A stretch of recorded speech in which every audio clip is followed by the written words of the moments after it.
Oh, come on.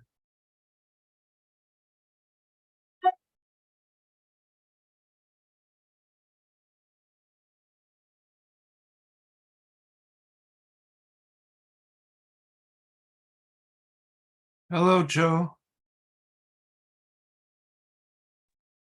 Hello, Bob. You all are welcome to turn your video on and unmute till 7:30, and at that point, you do need to turn off your video. Meeting chat. Okay.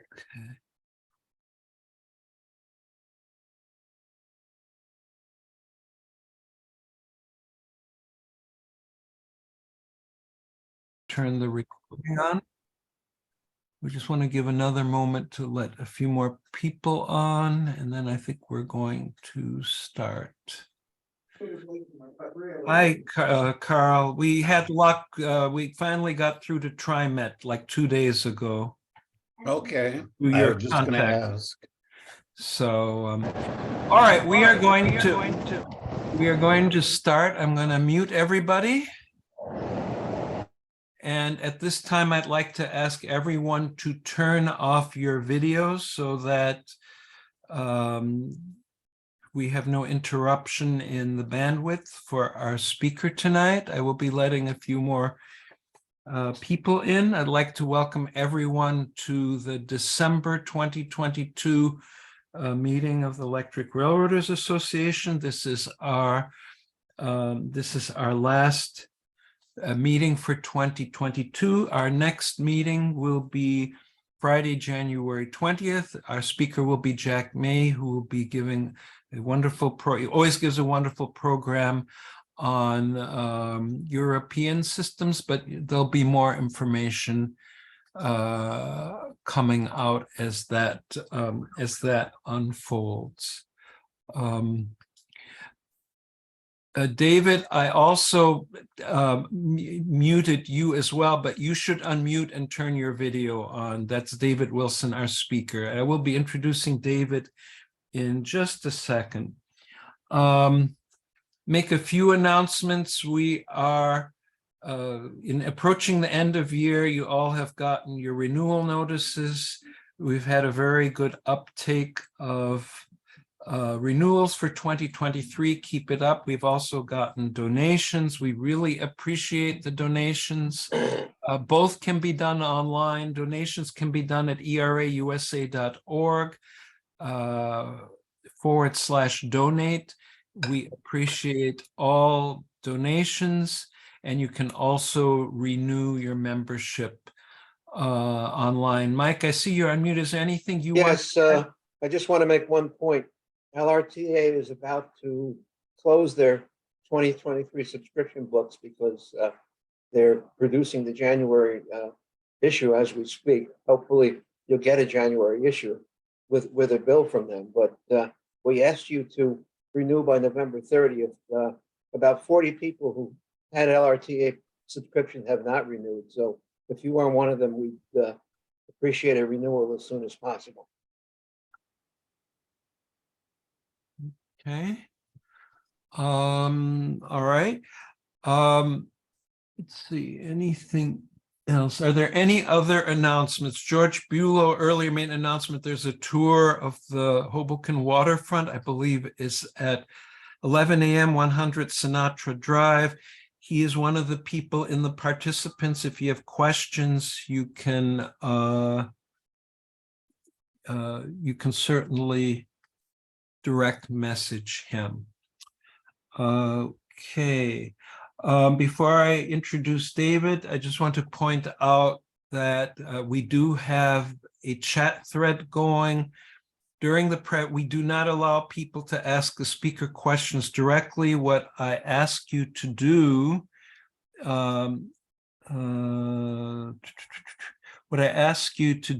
is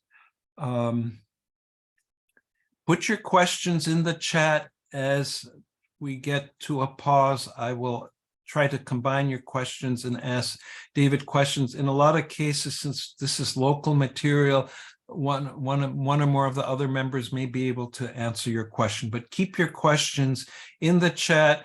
At the end of this program, you will have an opportunity to offer comments and ask David questions directly.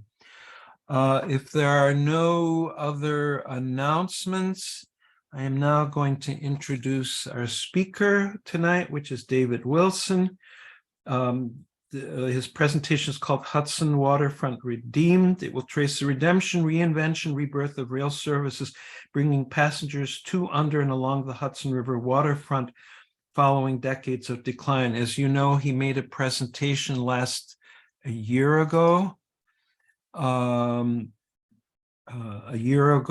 taking us from sort of the beginning of time through the opening of the Hudson Tubes Tunnel.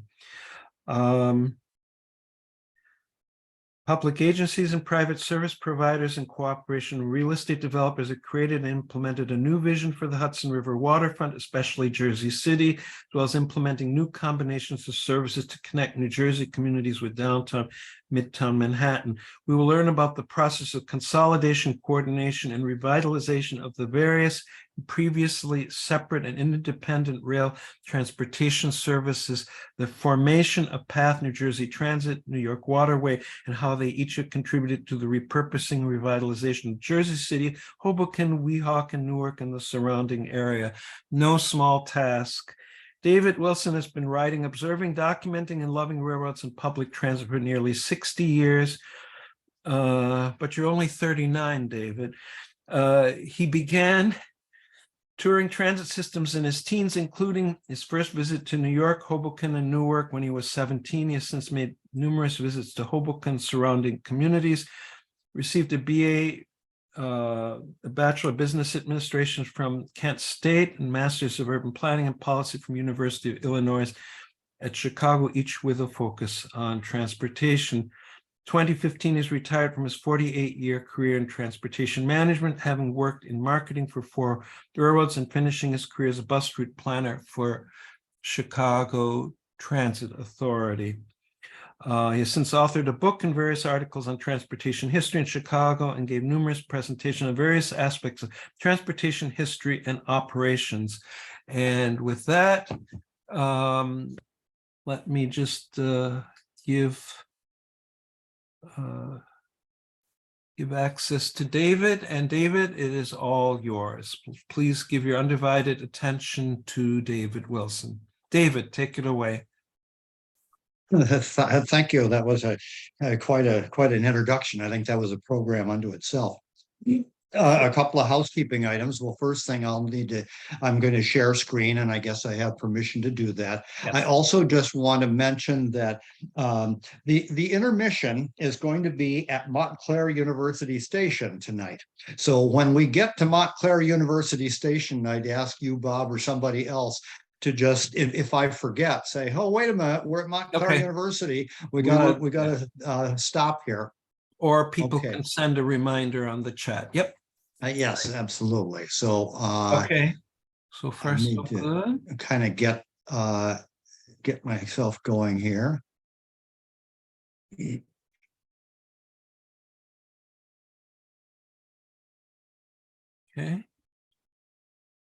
It looks like we are. We're good. I think we're good. See? Like that. It looks to me like we are sticking our heads out of the top of Penn Station. So we are going to begin our tour of mostly New Jersey, but not completely, at Penn Station. But a couple of housekeeping things. Well, first of all, what you already heard about, this is what the program is about.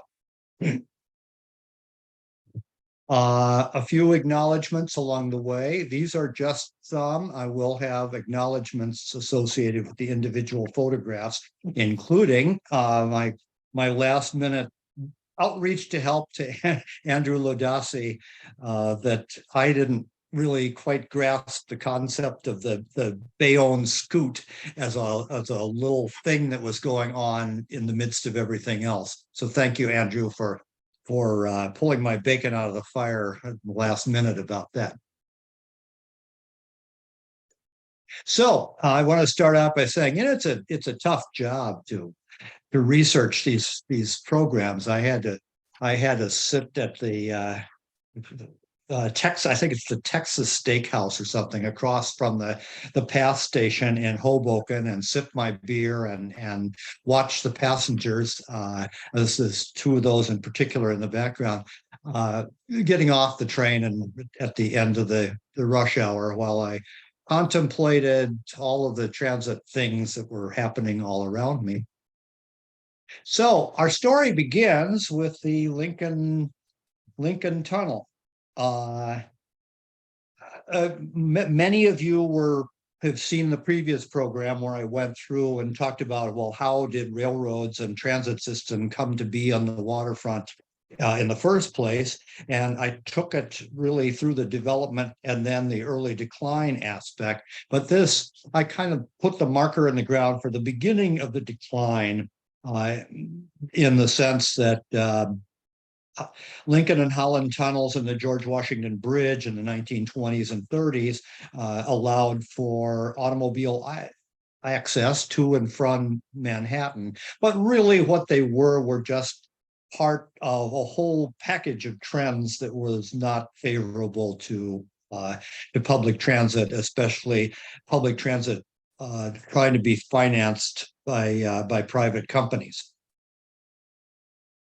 So we're beginning our story with the Hudson and Manhattan Railroad that they really were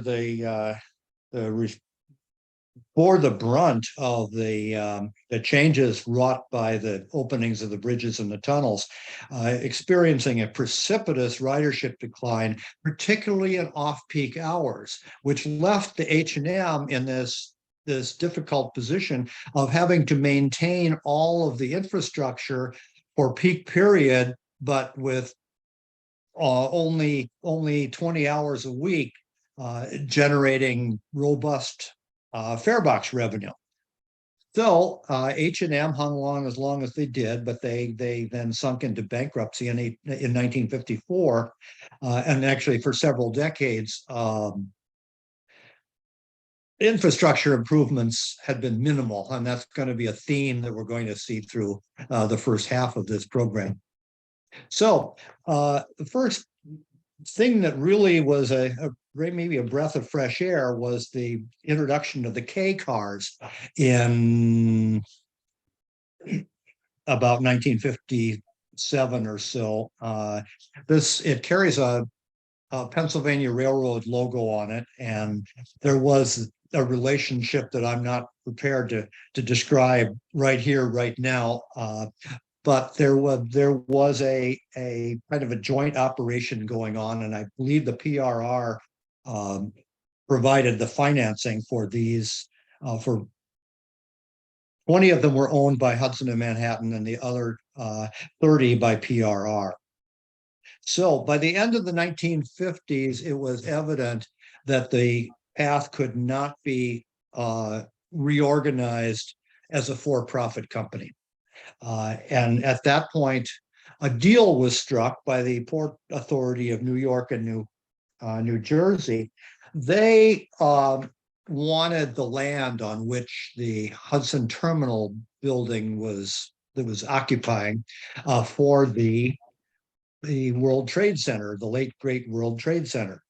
So a deal was struck. Well, yeah, you can have the land, but you've got to take over the whole railroad. And I think after the first go around of the hell you say, they kind of came to terms, and that was then the result. The result was that the Hudson and Manhattan became the tubes. On my first visit to New York when I was a senior in high school, it was kind of a funny.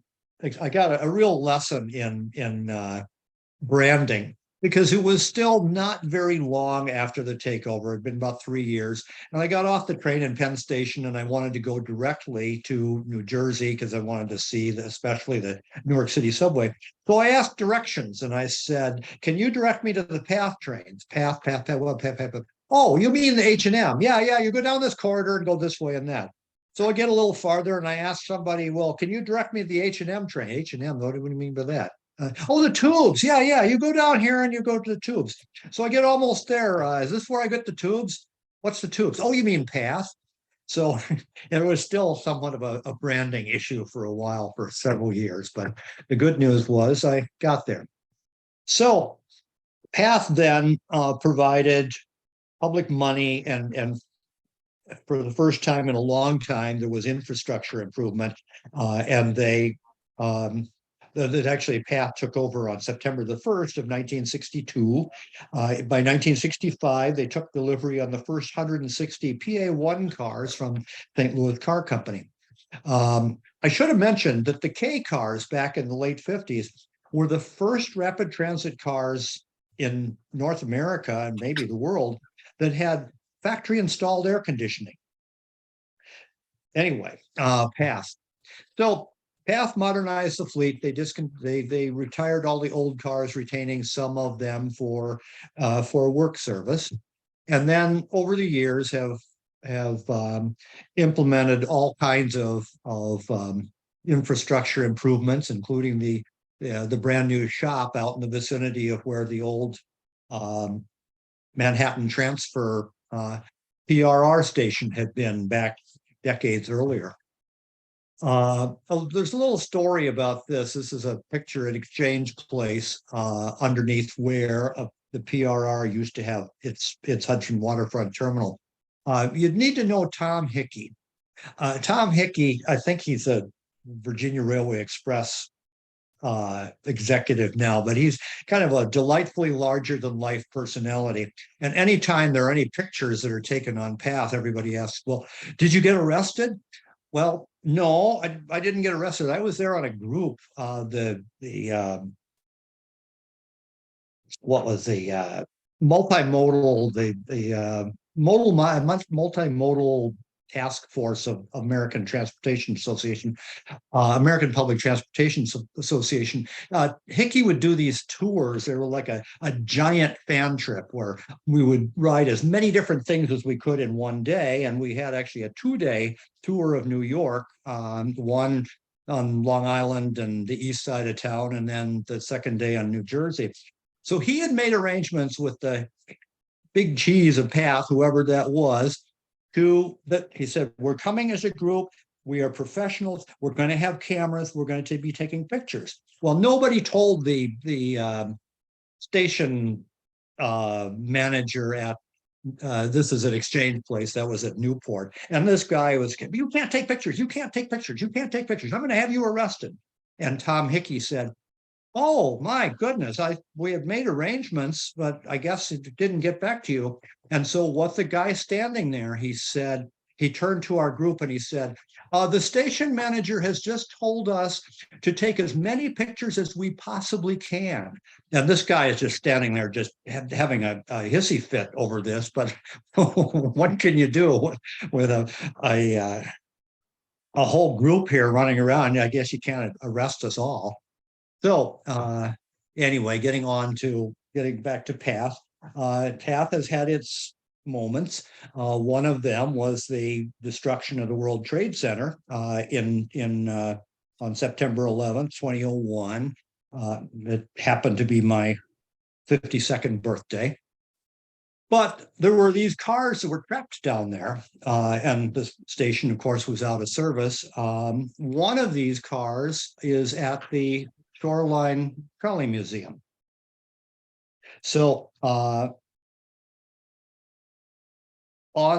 the place of what had been the Hudson Terminal and then the underground terminal that replaced it under the World Trade Center, the Oculus grew. I just am in awe of this as far as the most amazingly beautiful transportation terminal that I've ever seen.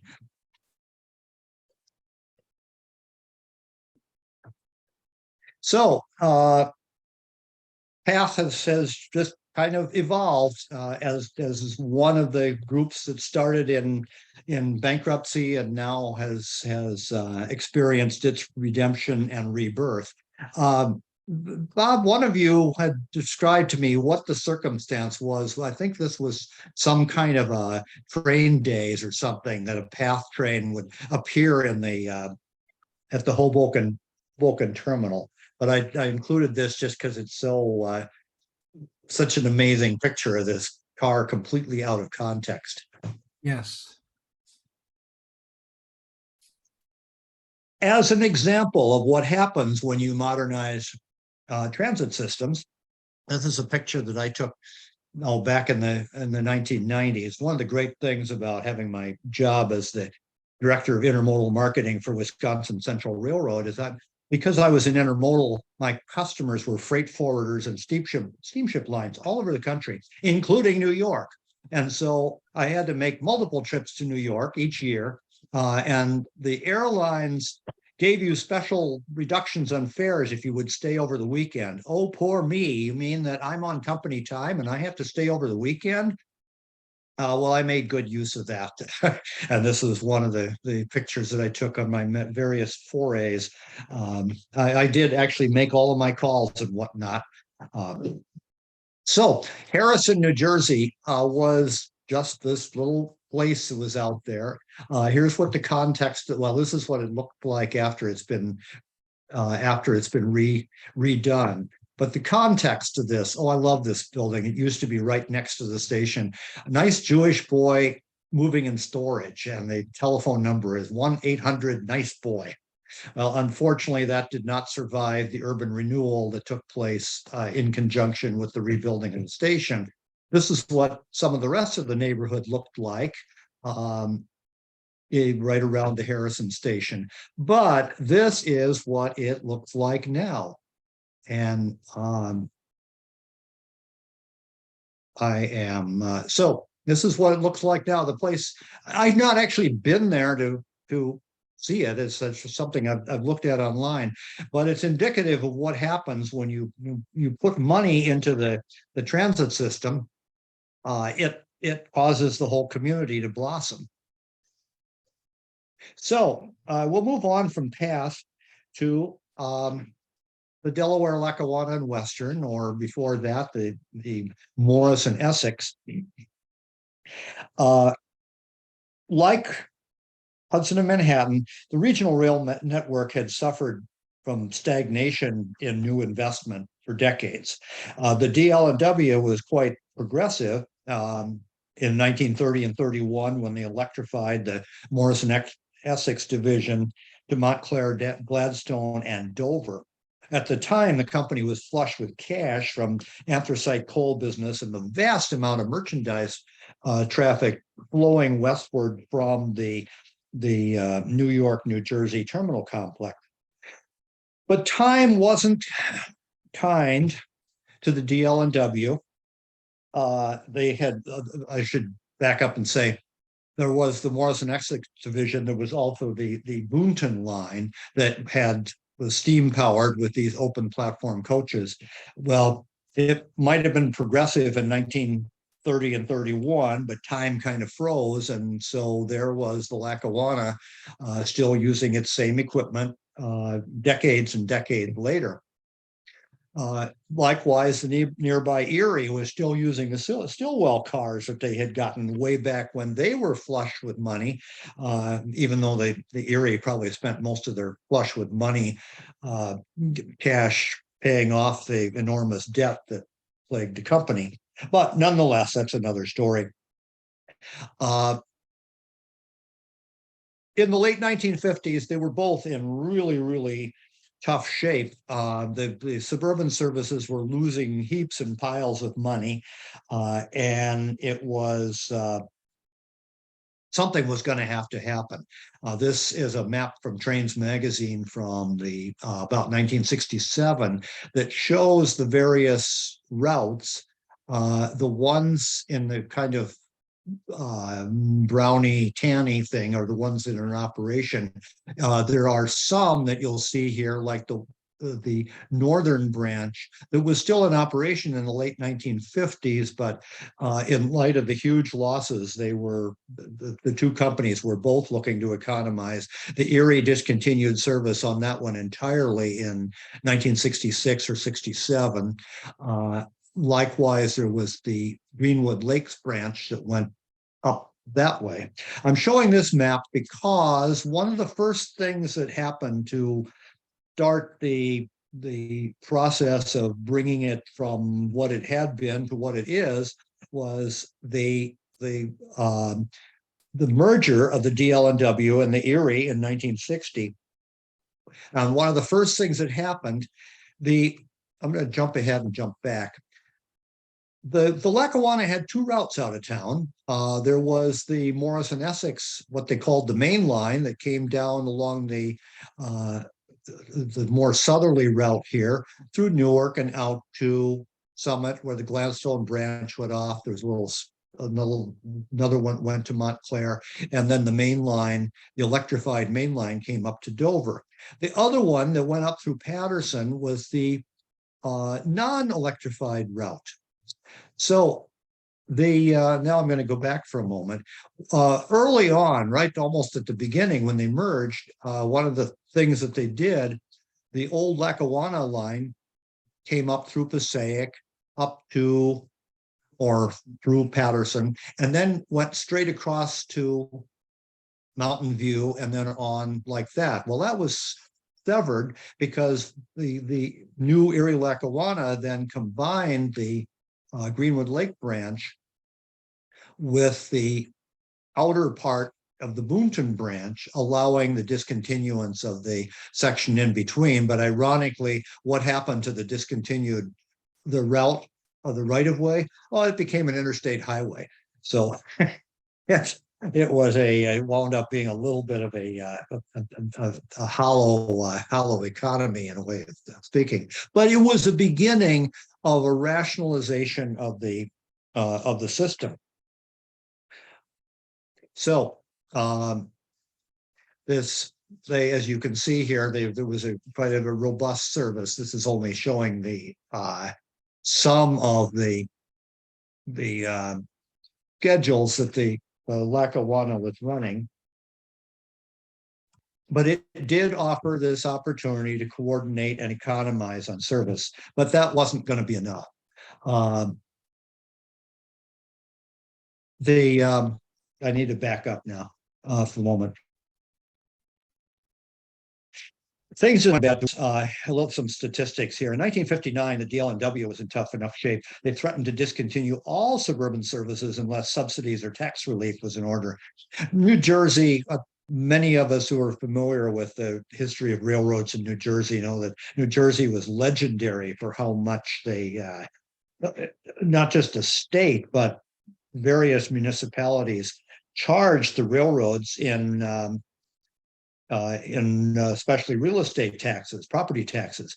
The DL&W in 1959 was paying the city of Hoboken $800,000 a year in property taxes just for the Hoboken terminal.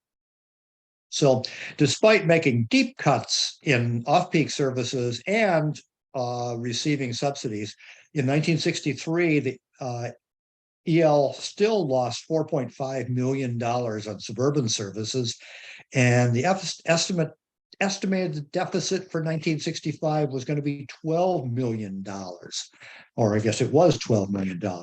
So the EL management said, well, we can't go on like this. So they then instituted another round of cuts, discontinuing the Greenwood Lake branch, going north from Mountain View. As I mentioned, the Erie, the northern branch, and we're threatening still more cuts in passenger service. Well, over at the CNJ, that we'll get to in a moment, they declared bankruptcy in 1967 because the passenger service was more than eating up all of the meager profit that they eked out from freight service. At least the DL&W and the Erie had freight routes extending far enough west that could generate some better freight revenue than what the CNJ could, to offset the passenger losses. But by 1966, or late 66 and early 67, it was genuinely doomsday all the way around. The state of New Jersey they were already recognizing that, saw the handwriting on the wall, and realizing that something was going to need to be done. So in 1967, the New Jersey State Highway Department was reorganized as the New Jersey Department of Transportation. And within that, they established an Office of Commuter Operating Authority to administer subsidies and do what was necessary to stem the terrible losses that were being experienced. NJ DOT and the Erie-Lackawanna cut a deal saying, okay, we're gonna subsidize, we're gonna up the subsidies a lot in exchange for a 5-year moratorium on discontinuing train services and routes. But NJ DOT also realized, part of the problem here is there's been no money put into this thing, and there's a lot of really unprofitable practices, expensive practices that are going on, from having to use half-century old equipment, half-century old operating practices. So NJDOT then implemented a program of getting new equipment, an $80 million, which today is pocket change, but an $80 million upgrade of rolling stock and facilities. They started out with the Erie-Lackawanna that had this mishmash of RS2s and RS3s and GP7s and hand-me-down E8s for motive power, still using the Erie Stillwell cars and the DL&W Booten cars.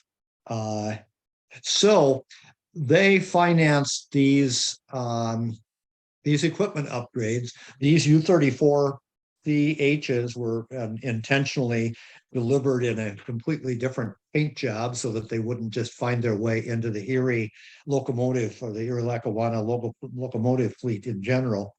At the same time, they financed the development of the Comet cars that we've now known for almost 2 generations. Comet cars.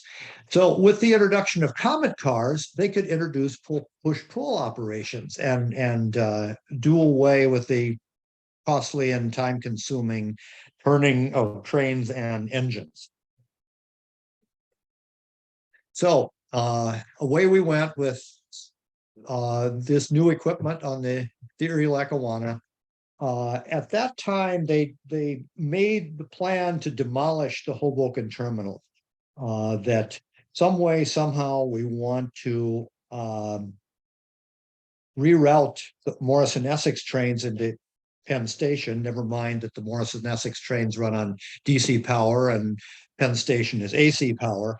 But after they considered everything that was going to be involved in that, they thought, no, we're going to have to keep the Hoboken terminal. So among the casualties, though, was in 1967 the Erie-Lackawanna car ferry service. So meanwhile, over at the CNJ, things were, not only were they not any better, they were a lot worse for reasons that I just described. The 1958 passenger train deficit, not including the ferry boats, was $7.8 million. They limped along till 1964 when the state of New Jersey began subsidizing the service. But they recognized that, look at all this infrastructure that you're in this picture here for a comparatively minimal amount of train movement back and forth. So as early as 1959, they had been, this was a study that the state of New Jersey commissioned This, as you can see, was a study conducted by the Pennsylvania Railroad to see if they could host CNJ passenger trains on some kind of a format, either routing them by some means or another all the way into Penn Station, or because they were winding down operations at Exchange Place, maybe they could route them up through Newark and around into Exchange Place. As it turned out, then 8 years later, the Aldine connection plan was put into effect. That was very similar to that, where trains would come in from out west and from Philadelphia and Bound Brook and places like that to go up the Lehigh Valley to Newark and just terminate there. A little more detailed description of that. West from Cranford is where it goes out to Bound Brook, and the Wall Street and the Crusader and other passenger trains would go down to Philadelphia. And in this case, the trains historically had come across through Elizabeth, across Newark Bay, across the infamous lift bridge where the passenger train went through and into the drink in 1958, I think it was. So the Aldine plan was implemented in about May 1st or so of 1967, whereby instead of coming across and up through Bayonne and all the way around into Communipaw, they went up the Lehigh Valley and then where it made the connection with the Pennsylvania Railroad, and then up the PRR to Newark Penn Station, where then the CNJ commuter trains and the Reading joint service trains with the Reading all terminated. Now, there was a complication. The city of Bayonne didn't like this very much because they were losing their connection, their rail connection to the west. And it wasn't all just a traditional, everybody rides in from the far distant suburbs into Communipaw where they took the ferry boats across. Rather, that there was a lot of intermediate riding, and a lot of residents in Bayonne were commuting out to the west. So as a way of placating the good folks in Bayonne, they started a little service called the Bayonne Shuttle that became known as the Bayonne Scoot. Now, it didn't come all the way up to Communipaw. Communipaw was closed. That it came across and up as far as 33rd Street in Bayonne. In fact, only a few trips came up there. They basically ended at 8th Street in the south end of Bayonne. The trek going farther north, as we'll see later in this presentation, then became part of the Hudson Bergen Light Rail. But it was a difficult solution, and it was expensive to operate. CNJ only operated with as much enthusiasm as it did. This photograph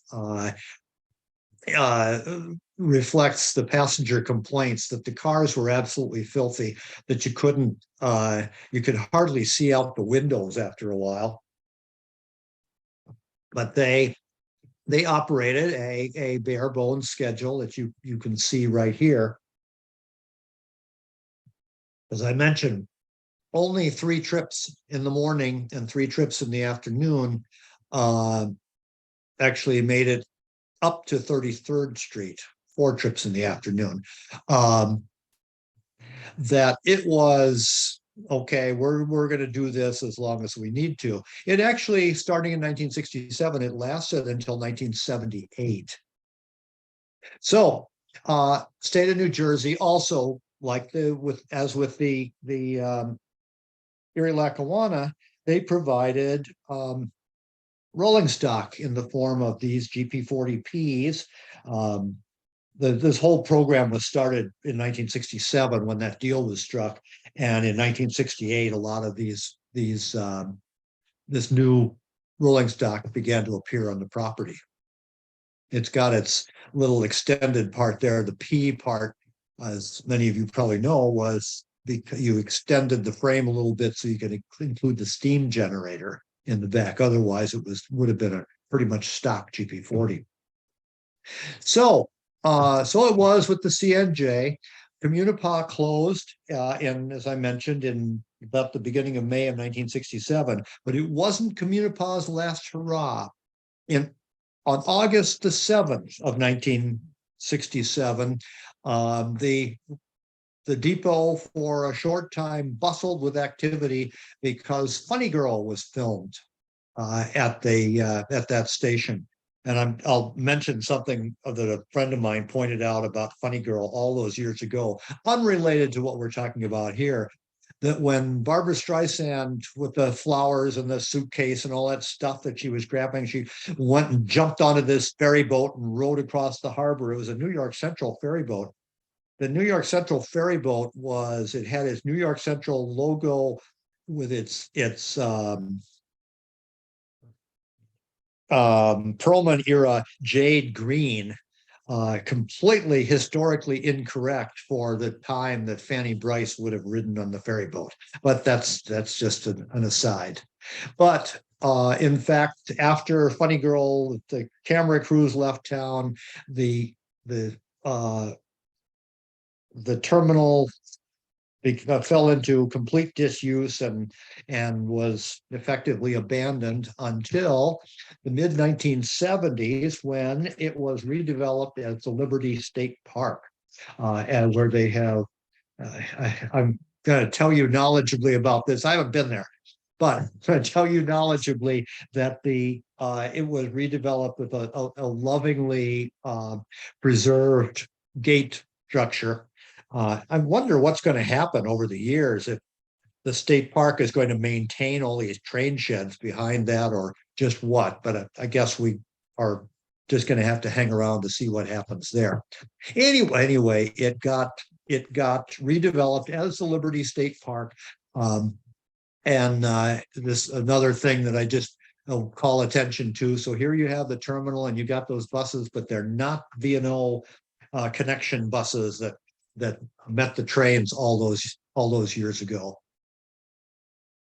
So meanwhile, over at the PRR, same situation was unfolding. The PRR, while they weren't exactly prosperous, they certainly had a little bit more revenue to work with, but they also had a serious problem of these suburban trains losing piles and piles of money and not wanting to have a lot of capital investment money funneled into it.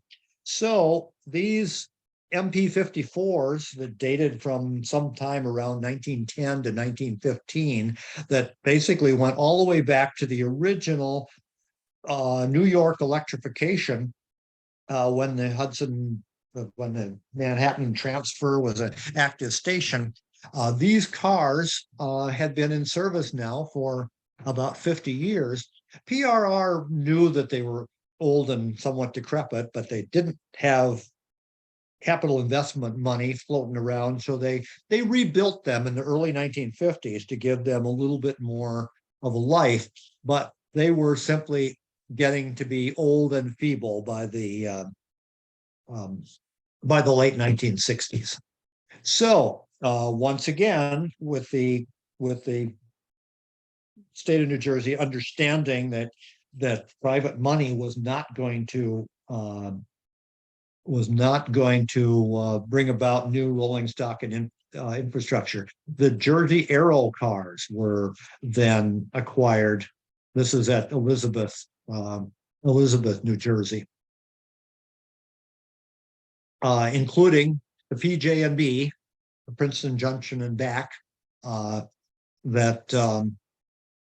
little story, I'm still muttering to myself about this, that I wrote it once again when I was working for Wisconsin Central, and I had calls in New York, and on the way down I stopped, got off the train, rode out to Princeton, rode back, took lots of pictures, rode on down, got to Wilmington. I needed to change trains at Wilmington because that's where I was going to stay to make my Philadelphia calls. And I changed my film in the Wilmington station, and I put the exposed roll of film on the top of a little box or something like that while I put the new film into the camera. And I forgot my exposed roll of film.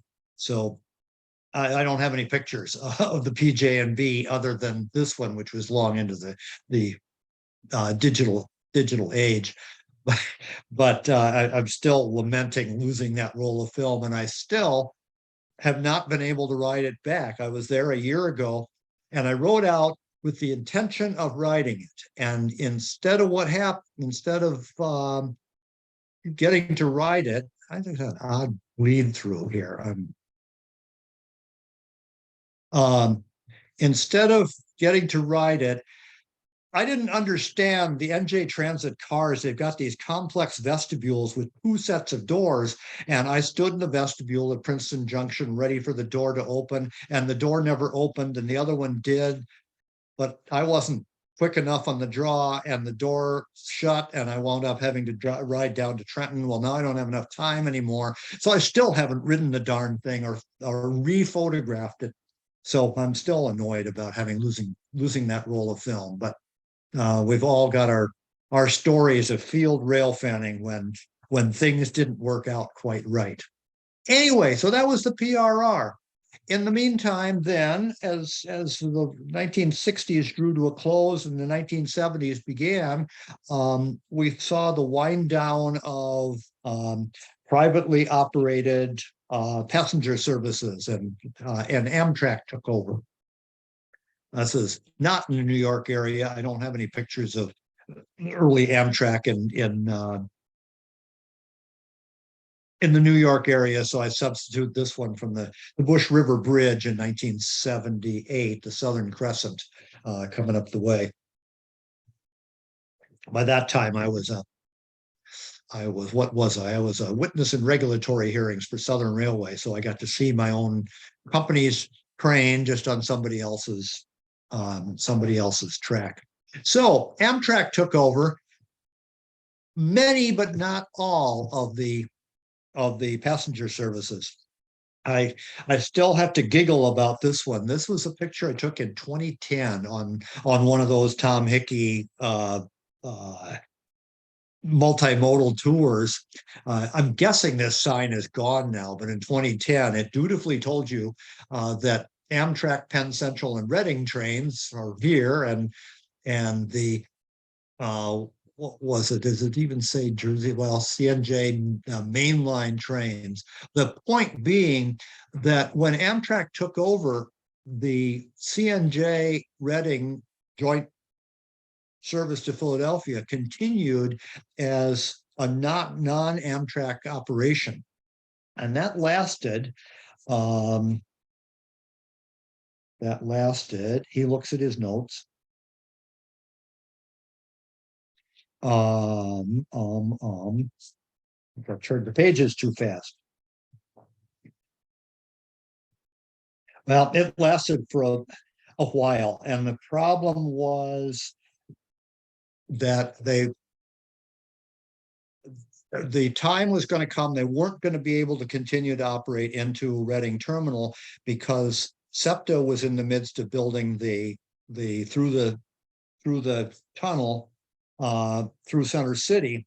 It was still a ways away, but the service was already also losing a really lot of money. So that was the undoing then of that, the Wall Street and the Crusader. I don't think they were still called that at that point.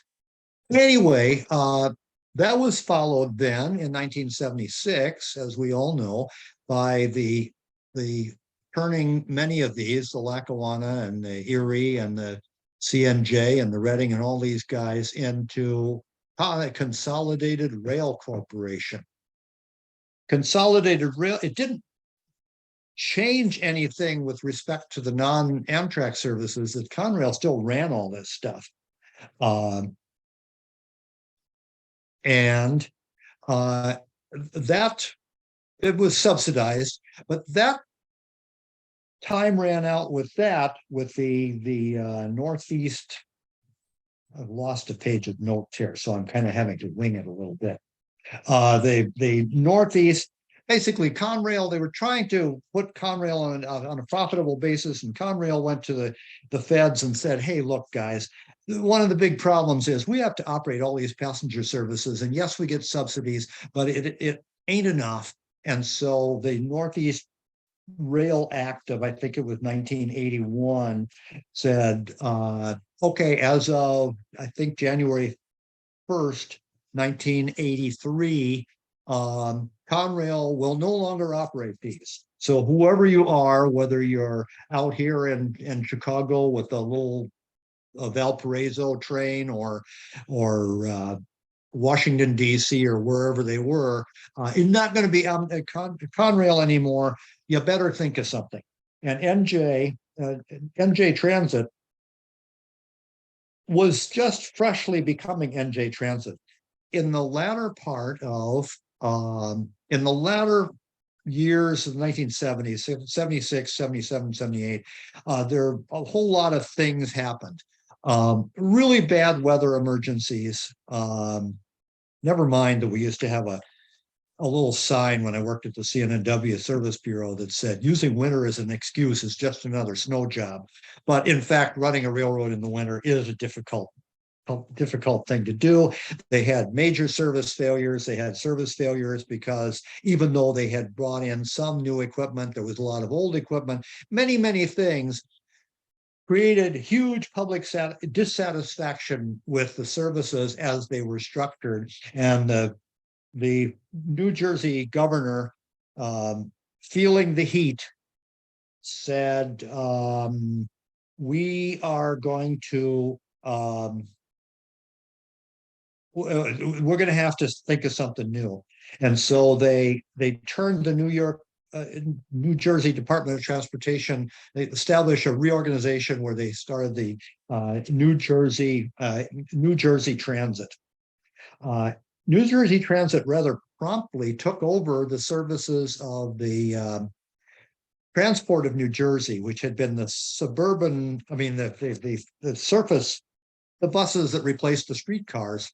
The electric company that operated these things for all years, Public Service, really wanted to unload that. They'd been trying to unload it for years, and they had set up the Transport of New Jersey subsidiary to kind of package it up for sale. And they finally found a way that it could be sold. I'm shuffling here as I found the pages that I couldn't find. Northeast Rail Service Act of 1981. Going back, New Jersey Governor tapped past General Manager Lou Gambaccini as the Commissioner of Transportation, and he told Gambaccini, fix it, just fix it. And so the result was the formation of New Jersey Transit. They took over in their very first year, they took over the bus operations of Transport New Jersey, including the city subway. So the Northeast Rail Service Act of 1981 then moved it along to the next step where NJ Transit took over then the operation of all these services that had been operated by Conrail. Well, that was a good thing because that meant that everything was under one management, and you could then move forward with some of these, what had been pipe dreams before about consolidating the electrifications of the two routes, even though they were different technologies, different voltages, one's AC, one DC. So the NJ Transit then set about to convert the DL&W electrification from 1930-31 to AC operation to make it compatible with the PRR. And I understand the split hairs over it. Yes, it's all the same voltage now, but there's still some kind of a different thing. I'm not an engineer, so I don't understand the finer points. But I think when you make the connection that we're going to talk about in a moment, at the waterfront connection, that somebody still has to flip some kind of a switch to get the one electrification to go from one to the other. Anyway, they rebuilt the Morrison Essex electrification. This was the electrification out at Dover. I just went out there now at the kind of at the high level platform, just that I intended to include a picture and I didn't. But just to say they now had once they converted the electrification, then they could replace the old Lackawanna cars, and then New Jersey Aero cars could be used on these routes as well as on the former PRR routes. Okay, we are going ahead too fast. So we're going to just stop here and reconnoiter because there's all these routes all over the place. So let's just review what we just looked at. One was the Erie Lackawanna had the old Lackawanna route that went up to Passaic and then cut across, but that was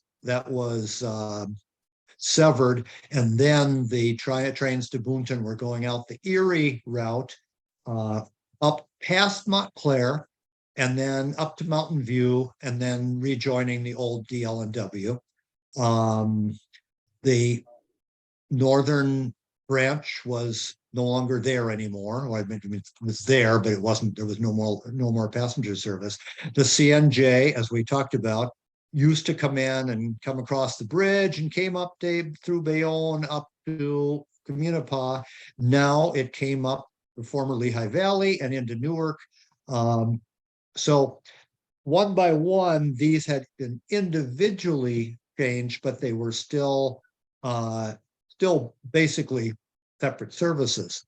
David, I'm seeing a bunch of comments in the chat. In your research, did you cover the closure of the Lehigh Valley service, which I guess never crossed the Hudson?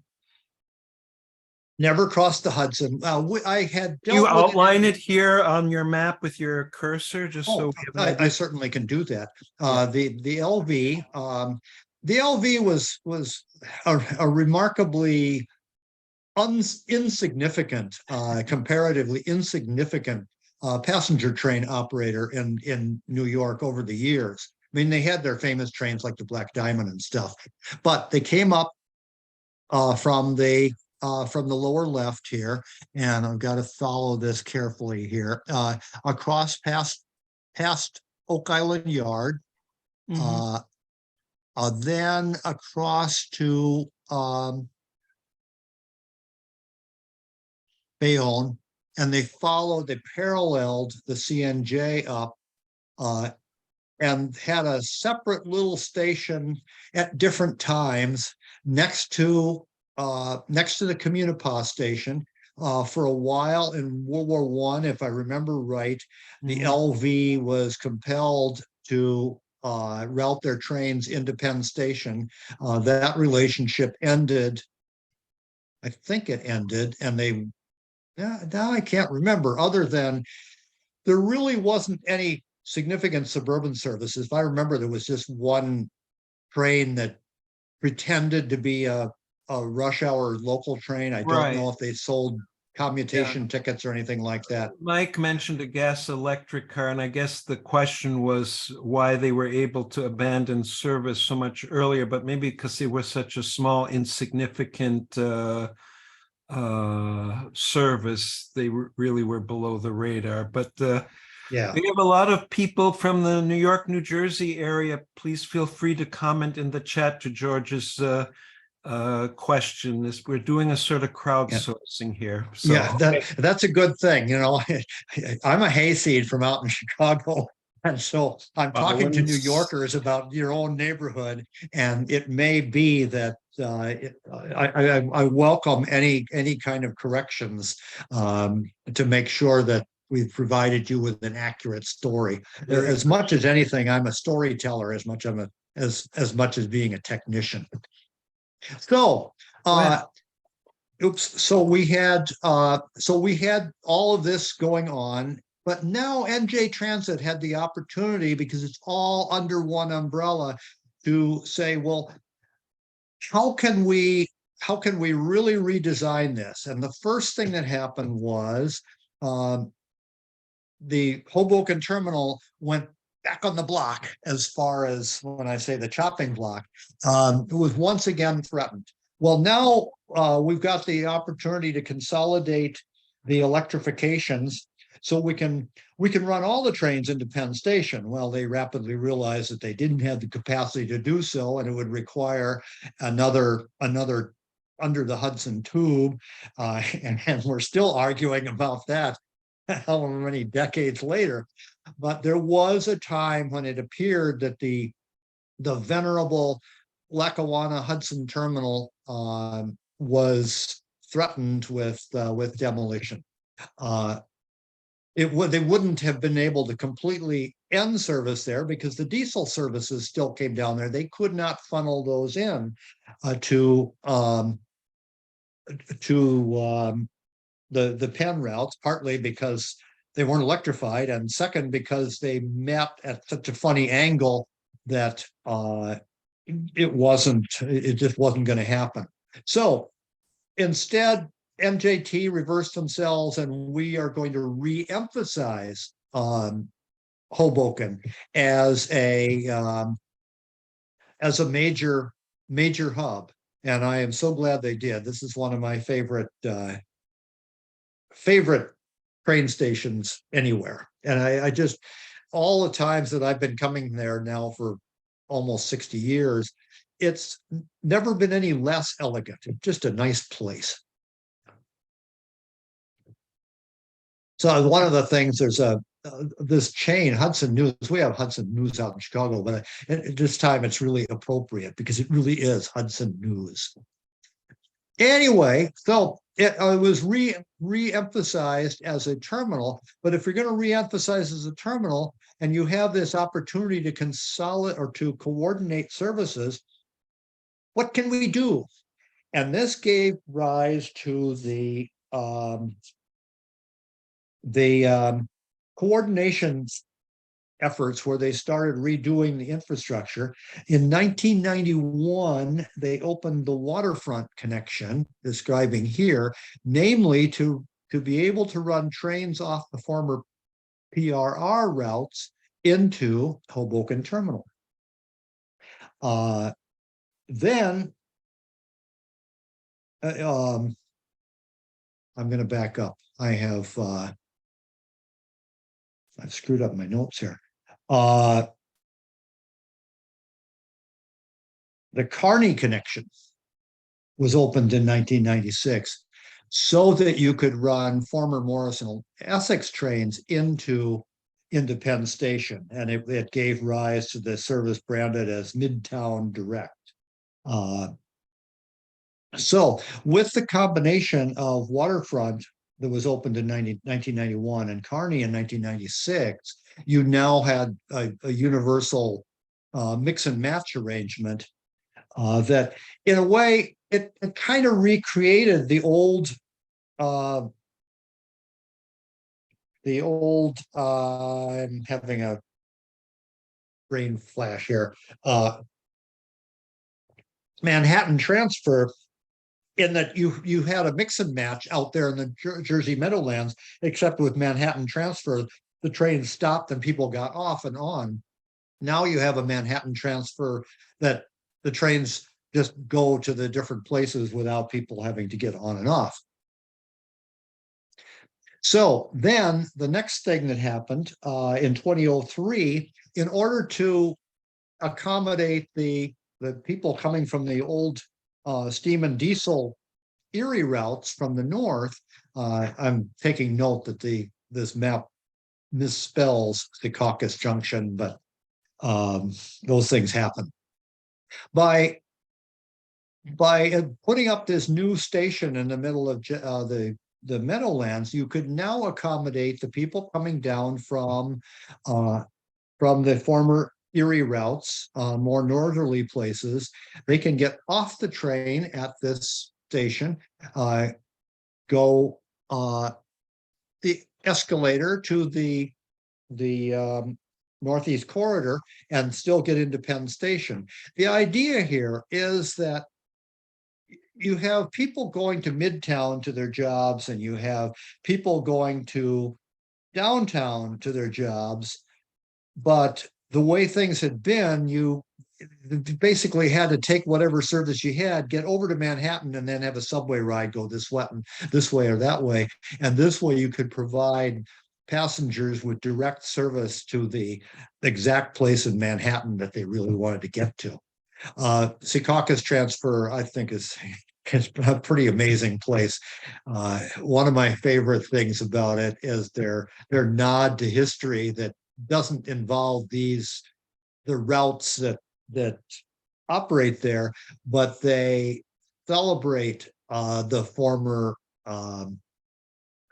Reading CNJ connection.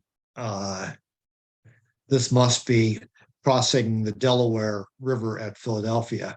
But the fact that it's at Secaucus Junction, it is kind of fun because they're just recognizing the overall history of rail services in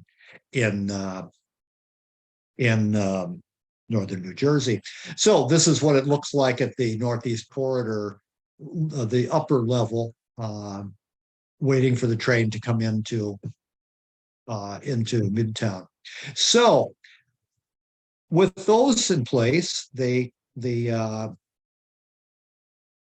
Junction, the Kearny connection and the waterfront connection and Secaucus Junction, now they could start thinking about some other things to do to both make the service more responsive and more economical.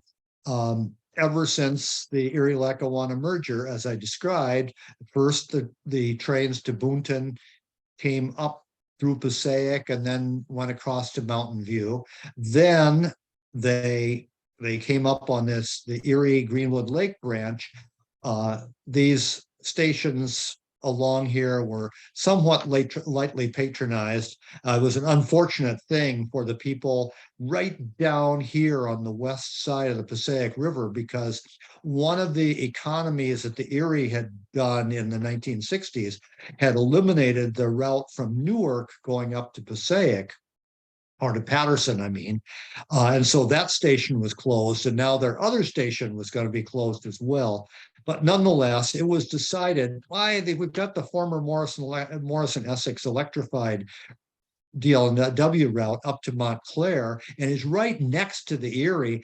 Well, if we just cut a track connection over and we extended the electrification up, then we could consolidate those. We could then make it a possibility for people from all these stations to come down through Newark and then be able to do all of these different razzle-dazzle things instead of just going to Hoboken. Let's do it. And so they created the Montclair connection that was opened in 2002,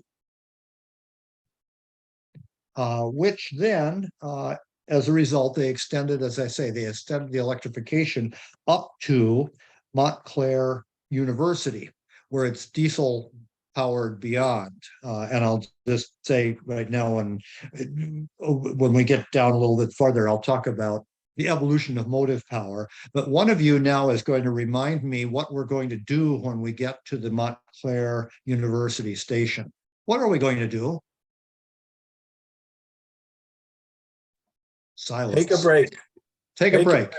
Okay, so we're just going to take a break right now. I leave it to Mr. Newhouser to say how long we're going to take a break. Right. It's 8:39. Let's reconvene at 8:50. Okay. It works for me. Good. And those of you who stay here, you're free to chat with each other.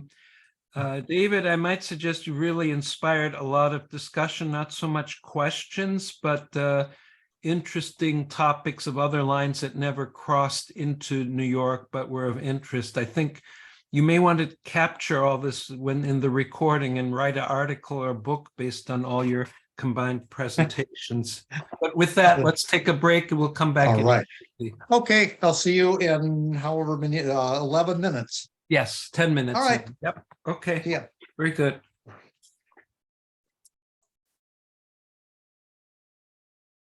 All of you are also free to unmute and turn your videos on and talk. However, If you have background TVs on and it's not you chatting, I will come back and mute you. So it should be people chatting who unmute. All right.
Friends go back and John.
To Dave Wilson, the Dinky uh, changed its terminus in Princeton about 5 years ago.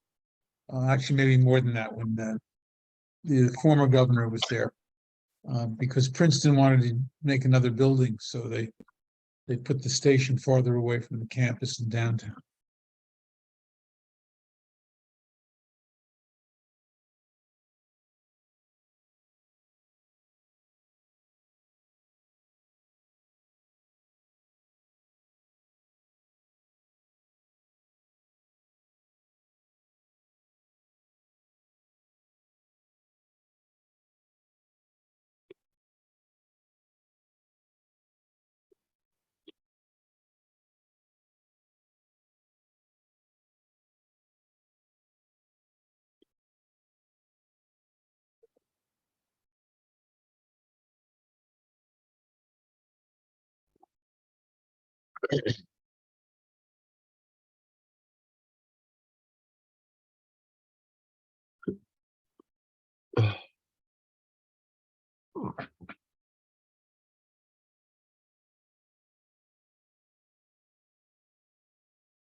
All right, got 2 more minutes. Yeah,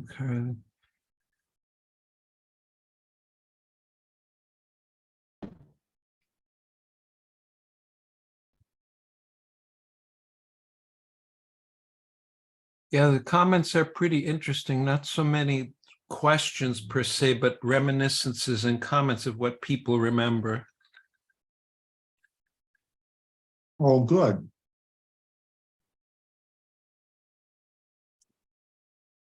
And it often takes an outsider to actually integrate this and put it into a coherent whole. So, No, I appreciate that observation, because that's really what my thing is to do, not to be really detailed, knowledgeable about the last minutia of anything, but how do all of the things interact yep, to make what we know today.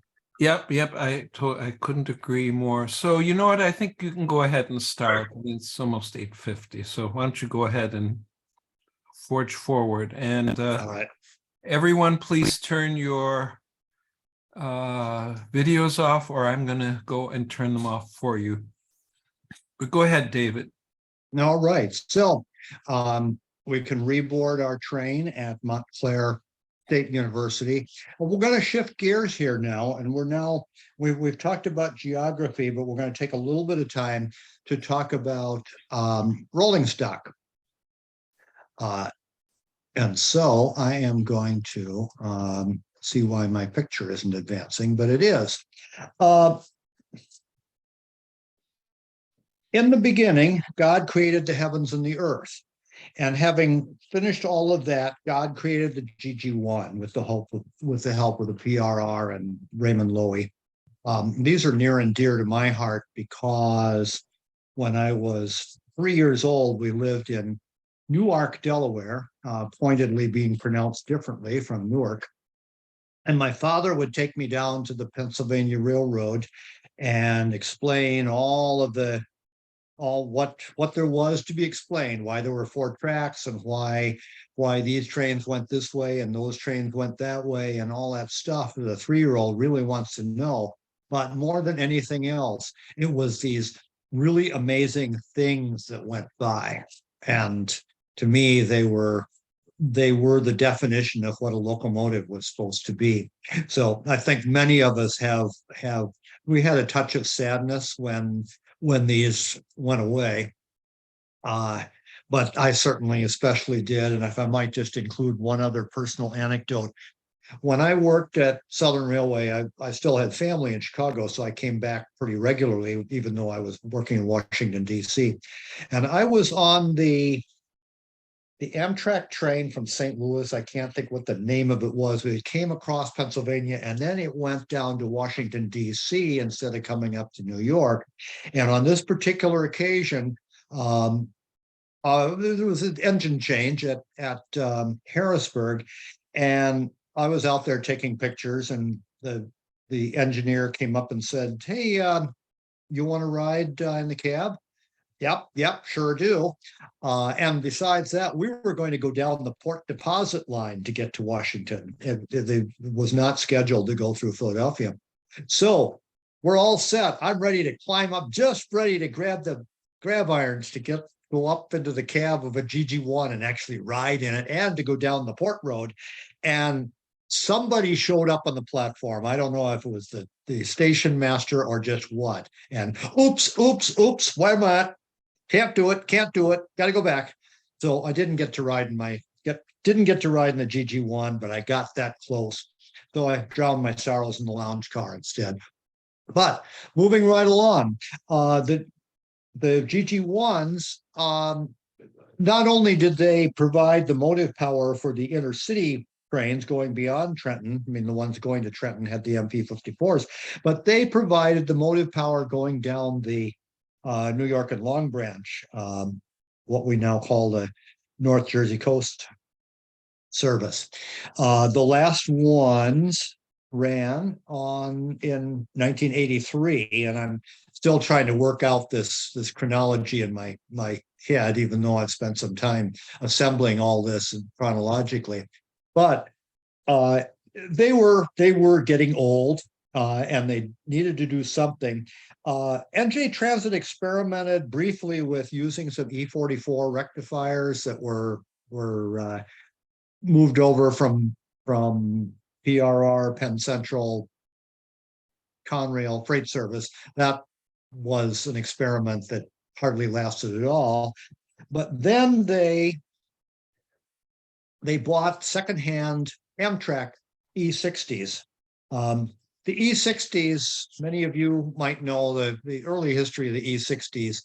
They didn't track real well at high speed, and I'm hard pressed to describe any incidents that resulted in tragic loss of life and limb, but there were a lot of very nervous people in Amtrak about running these things at more than, I guess, 70 or something miles an hour.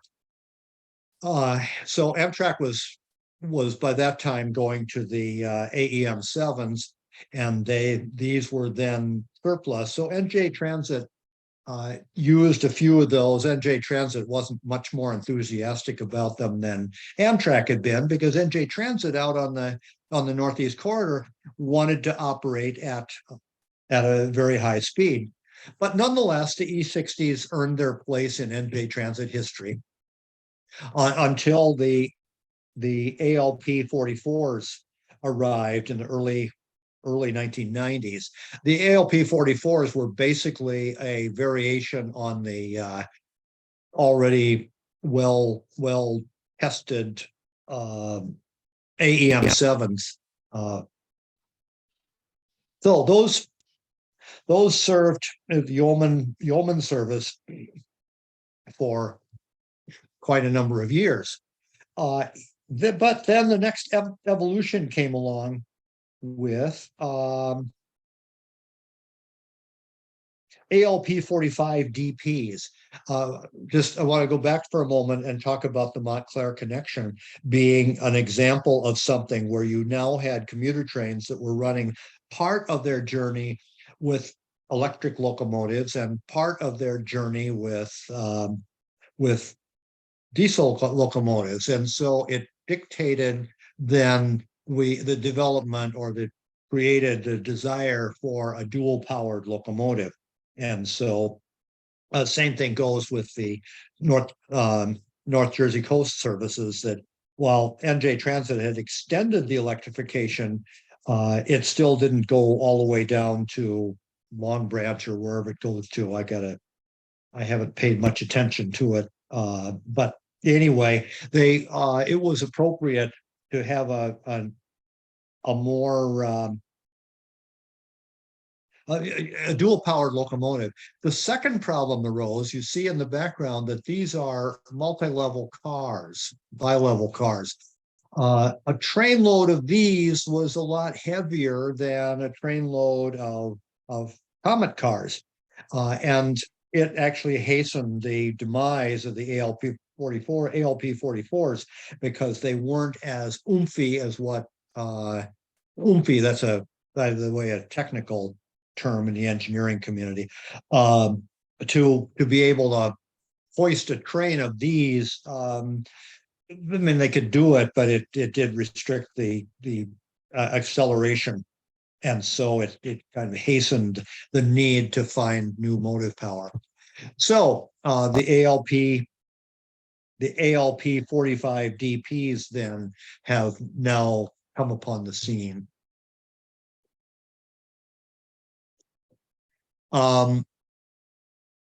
Here's the door arrangement that I was describing and how I missed once again the PJ and B. You've got a door here and a door here, and on that particular occasion, this door opened, but that door didn't. And I still, well, note to self, when now I'm riding NJ Transit on those occasions when I get out to New York, I'm pretty careful to watch what doors are opening and what doors aren't.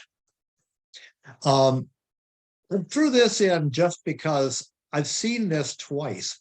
This must be a regular thing that they do.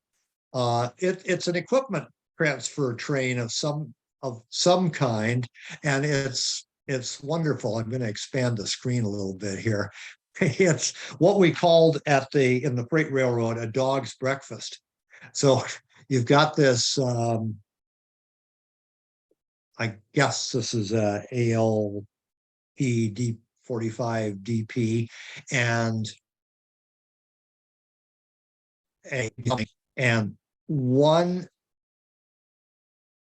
I think it's not a Comet car. I think it's a deactivated Aero car, and then you've got all these Aero MU cars in the background. It just happened to come by while I was at Princeton Junction without enough time to actually ride the PJ and B. But then I saw it again when I was out this past May with my wife. We were waiting at the Newark airport station to ride into Manhattan, and another one came by, same thing. So I'm guessing it must be a daily adventure on the railroad. And I have now expanded my screen so I can advance. I'd say bad words, but can't because it would be inappropriate. So I have to figure out now, because I'm sharing. This was kind of something I wish I hadn't done, to expand this thing. I think I'm going to have to stop share and reshare like that. And like that. Thank you for your patience.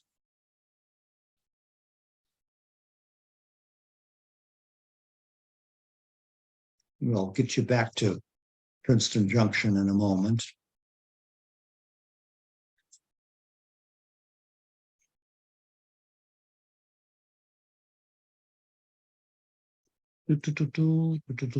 Okay, here we go. So, oh, well, now what?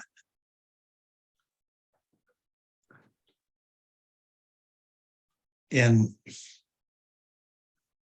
me try this again, asking for your apologies. If, What David, if that doesn't work, hold down control and hit the minus key until you're fully zoomed out, and that should fix it. I thank you very much, Paul, for that sagely wisdom. All right. Here's one of those. I say one of those, and I'm control minus. Yep, Like until you're that. fully zoomed out. And what do you know? It worked. Thank you, Paul. So maybe one of you can enlighten me. I'm looking at this station, and it looks to me like this used to be the platform edge, and they've got this extended platform. I don't know quite what that's all about, and maybe someone in the path that we discussed at the When they're doing construction on the line, sometimes with elevated platforms, they built this in a number of stations. So the train, in order to be able to stop, has to sit on the express track until the construction work is completed. Got it. All right, that makes sense. So there's the dog's breakfast. So that was my brief description of the evolution of motive power in cars. That basically you had the old cars, and then state financed the Comets for the diesel powered services, and the Arrows for the electrified, the Arrow MUs for the electrified services, and the motive power evolved through what it did. And I really didn't pay much attention to the diesel powered motive power, because this is the Electric Railroaders Association. But just to summarize, after all what I just talked about, so this is what it now looks like today, especially for the benefit of people who are logged in who are not from New York. So you have the former Erie, this is a subsidiary company, New York and New Jersey or something like that. You got the two routes that go up to Suffern, Erie routes. You've got the now stitched together more than once Boonton line that actually goes all the way out to Dover and beyond. You've got the former electric Morrison Essex, then DL&W electrified services out as far as Dover. And you have the services we haven't talked about going all the way out. I understand that there's now movement to get even a little bit farther, but that's for another time and another place, and maybe another organization, because it's not electrified. The former CNJ going out to High Bridge, that isn't going to Communipaw because it goes up to Newark. And here's a good example of where you can make use of the ALP 45 DPs. Now you can run through service from CNJ points into Penn. That technology made that made available. So now we're going to really shift gears, and we're going to come down to the Hudson Waterfront, which is what the title of the program was all about. So we're kind of where we left off in version number 1 of this program. As time had gone on, the railroad shrank, and the industry really shrank, and all of the buildings with support services, all of those freight forwarders and all that stuff that you find around and warehouses and all that you find around railroad passenger and freight terminals was either gone or in a state of decrepitude or decay. And so this is kind of the before. And what we're looking at here is the CNJ Communipaw, where we had that picture that, I think that was a Baldwin back then, coming out underneath that signal bridge with all those tracks for a smattering of trains that operated in and out of there. Someone had asked about the Lehigh Valley. The Lehigh Valley, for a lot of the time, came into a little side station alongside here. So that's what it looked like when things had really gotten kind of bad.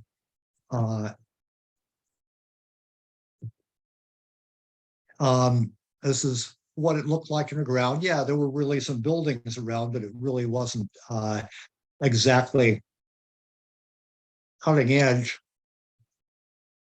But things started to happen.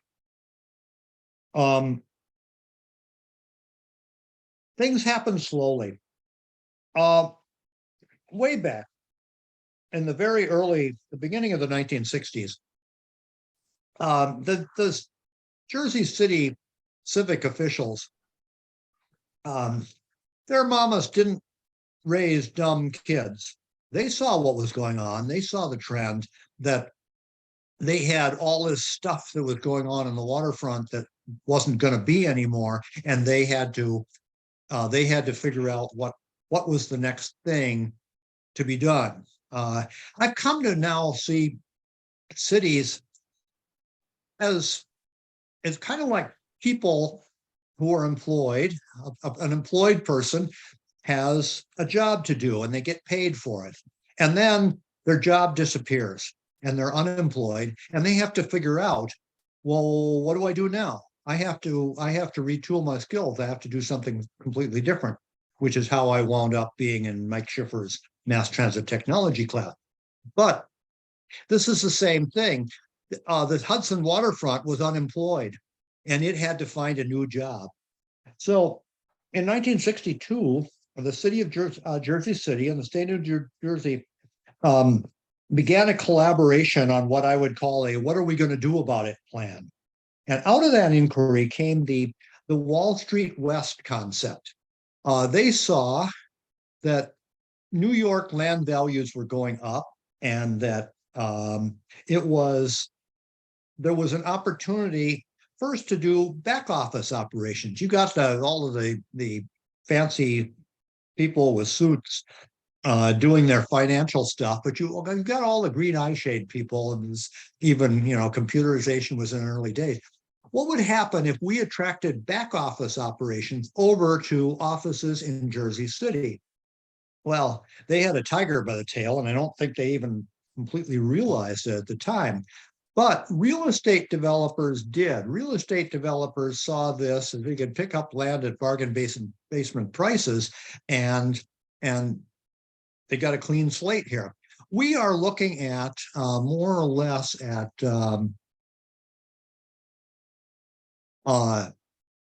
where the old Erie station terminal had been before they consolidated it with the Lackawanna, and then over to the right would be more where Exchange Place had been. And then looking up the coast here a little bit at Weehawken, this is the place where the New York, Ontario, and Western had come out from underneath. They had a tunnel that came through the West Shore subsidiary of the New York Central. And if I remember right, the New York, Susquehanna, and Western had their terminal here. And here you have your West Shore passenger trains and your O&W passenger trains and the ferry boats to go across to Manhattan. But O&W went out of business completely, and West Shore discontinued all their passenger service, and this just became a wasteland. There was freight being exchanged up here because you had that Conrail line that came up from down south, where they interchanged West Shore freight to get down to all of the industries that used to be down there. But there was no need for all this stuff anymore. But the railroad still owned the land, and that went all the way into Penn Central era. Apparently, Conrail did not take possession of that. It was still part of the Penn Central estate. And that was the point at which, looking for the name,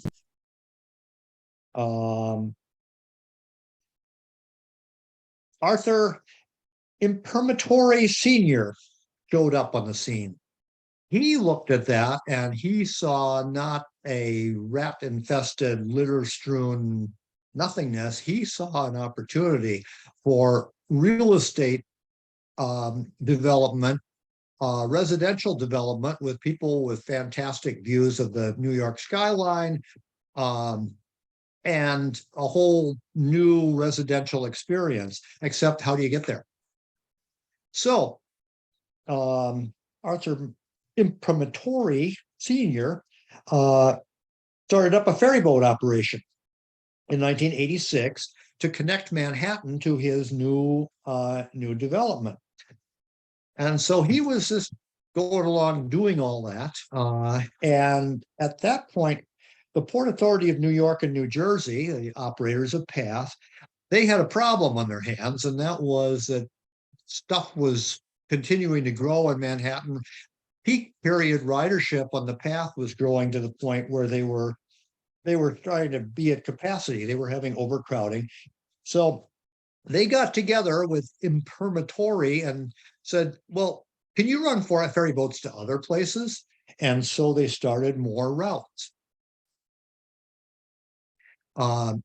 They started routes farther south, not just to what Imprimatori's real estate development up there was called Port Imperial. Anyway, so he starts up these other routes, and they were doing okay. I think they are, as far as I know, they're pretty heavily subsidized. But I guess the Port Authority thinks they're getting their money's worth through the subsidies. And then, behold, remember the 1967 when the Lackawanna ferry stopped running? Well, we're still wringing our tears out of our handkerchiefs from this, but they're back. The ferry boats are back. So now he's got these operations. But then the next thing that happened, I'm going to wait for a moment. The next thing that happened was the World Trade Center bombing took out the PATH line going into downtown Manhattan. And now there's really a problem. So that made the ferry boats really indispensable operation. So we'll go on to here. I've included this picture to show the ferry boats and to show the growing Manhattan skyline. But the real point of this is an unabashed thing to show off my wife and granddaughter in New York. So anyway, that's neither here nor there. In our previous, don't let my grandmother hear or my wife know that they're neither here nor there. But in my previous presentation about how all this stuff developed, I talked about the traffic jam of boat and how you had all these ferry boats going this way and that way and this way and that way. And then we broke out our crying towels that all the ferry boats went away, or almost all of them did. But now the ferry boats are back with boats going this way and that way and this way and that way. So it's a pretty amazing thing how history has kind of reinvented itself. So Imprimatori had, like so many transit systems, it had a last mile problem. Yeah, it's great to have a ferry boat that runs from dock to dock, but how do people get to the ferry boat? So they actually started their own bus service that has been running in Manhattan for quite a number of years. And in my most recent visit this past May, I see now he started a whole bunch of routes up in North Jersey to feed the Port Imperial boat. One of the more interesting intermodal experiences that the Hudson River has ever seen was the putting down of the U.S. Air airplane, the U.S. Air flight number 1549, that Sullenberger landed in the Hudson River, and the plane was able to stay afloat long enough for a New York Waterways boat to come out and provide the initial rescue. But I'm going the wrong way. It invited its friends. So, I mean, it took a lot of ferry boats to get all the people off this plane, but it's one of the more amazing intermodal passenger experiences I think that we're ever going to see. So this is somewhat of a side thing, but the city was so enamored of what happened on the Hudson that now the city has started a whole series of ferry boats on the East River as well. And my last couple of trips to New York, I've actually been more fascinated with the ferry boats than I have with the rail transportation, because it's starting to seem like streetcars in interurbans, and that you have these local services that make all the local stops, but then you have the one that goes out to New Jersey, whatever the beach is down the way, as well as you can actually board the boat then at the Wall Street Pier and go to Nantucket Island. So you have the ferry boat equivalent of both streetcars and interurbans. Anyway, that's also an aside.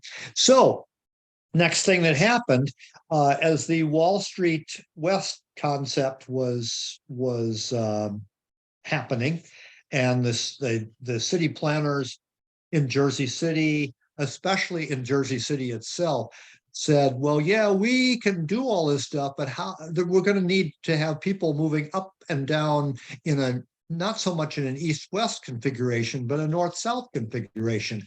How do we do that?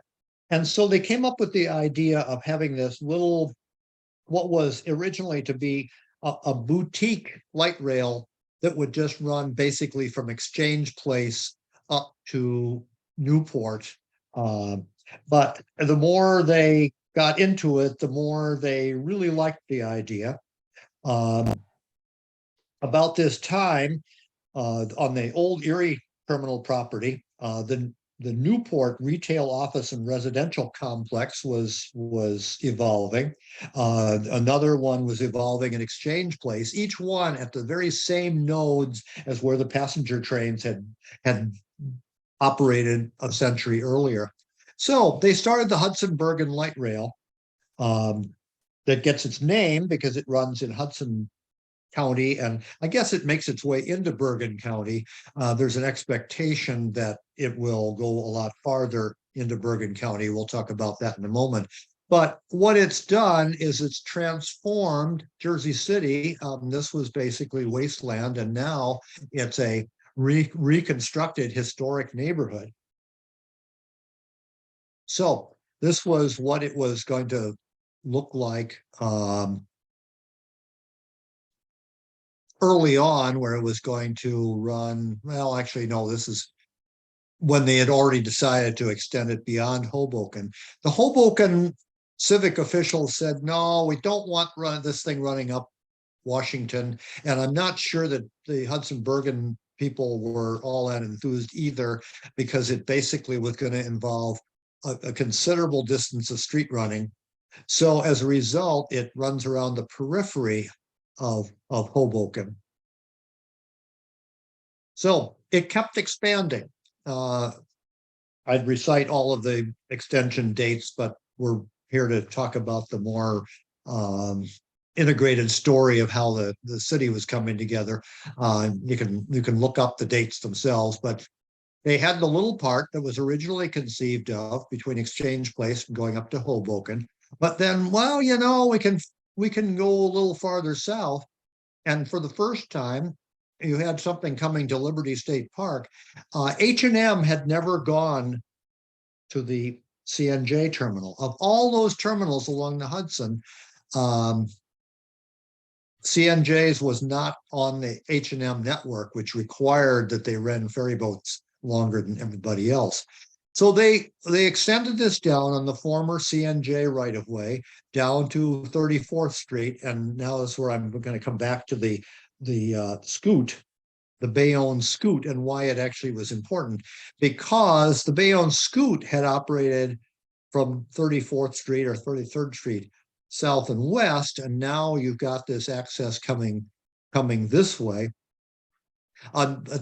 Also recalling from just general knowledge of it and from my previous program, the CNJ had another route that came directly over from Newark to Communipaw, and the so they built this little spur going out on that route as well. So everything basically south of Liberty State Park is a reconstruction of previous CNJ time.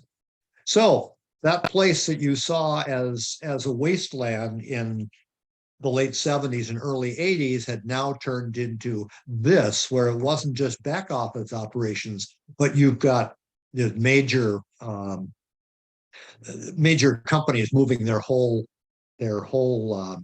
headquarters operations over here. So, and the other great thing is this is not just a journey to work kind of thing.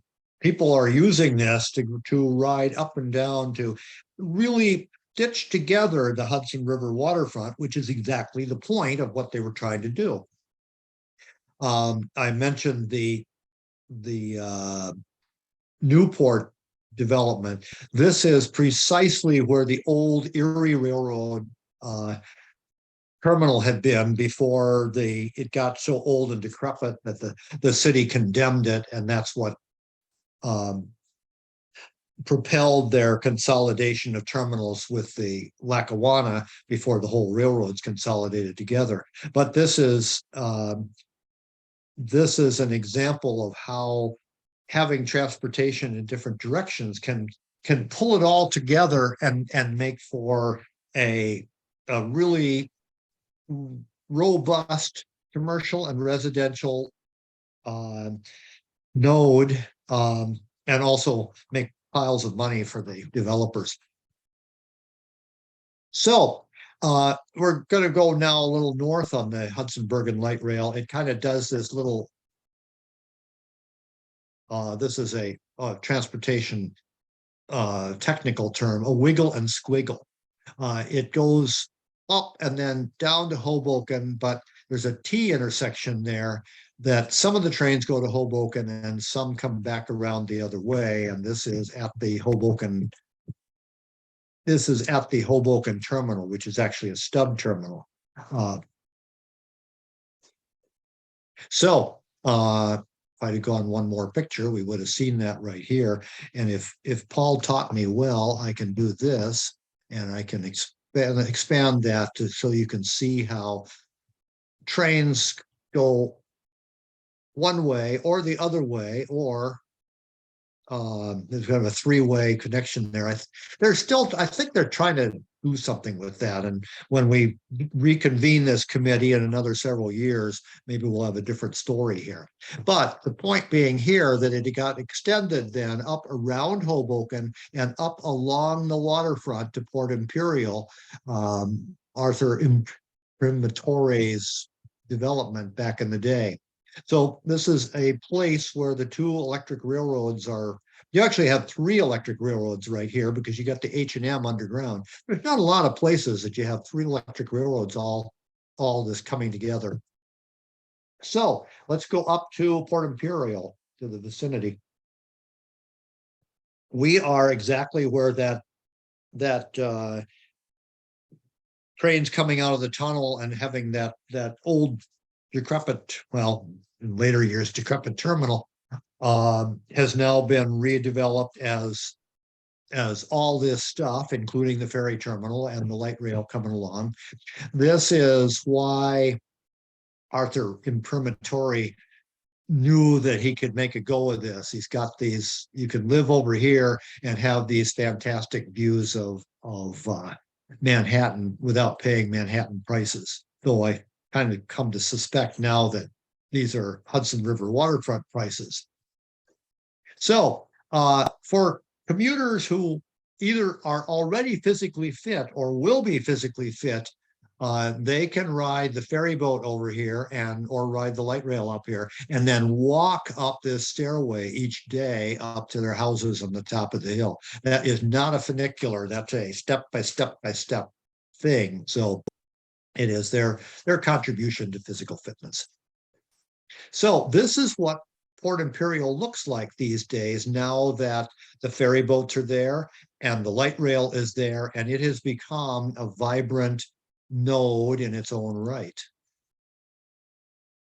This is a train coming out of the New York, Ontario and Western Tunnel. And this is up at the north end of the line that is it Tonell or Tunnel Avenue? If we're having a you're not from around here moment. Tunnely. Tunnely. So this is the end of the line at the moment. There is a desire to extend the service north along the old Erie Railroad northern branch up to the Englewood Hospital and healthcare complex several miles to the north, which will make it a genuine Hudson Bergen operation. The route was extended south from 33rd Street in Bayonne down to 8th Street at the very south end. The importance of 8th Street, it's kind of, if there's something that you could call downtown Bayonne, I think that would be it. And this was, if you go all the way back to that schedule that I showed, thank you, Andrew Ladussi, for giving me that schedule, that most of the trains only came to 8th Street and only a few went a little farther because you did have NJ Transit bus operation beyond. Anyway, this is one whale of a light rail station. I'm impressed. I'm hopeful that what's happened here is you've got a whole bunch of tenants in there that are paying handsome amounts of rent to justify this palatial structure.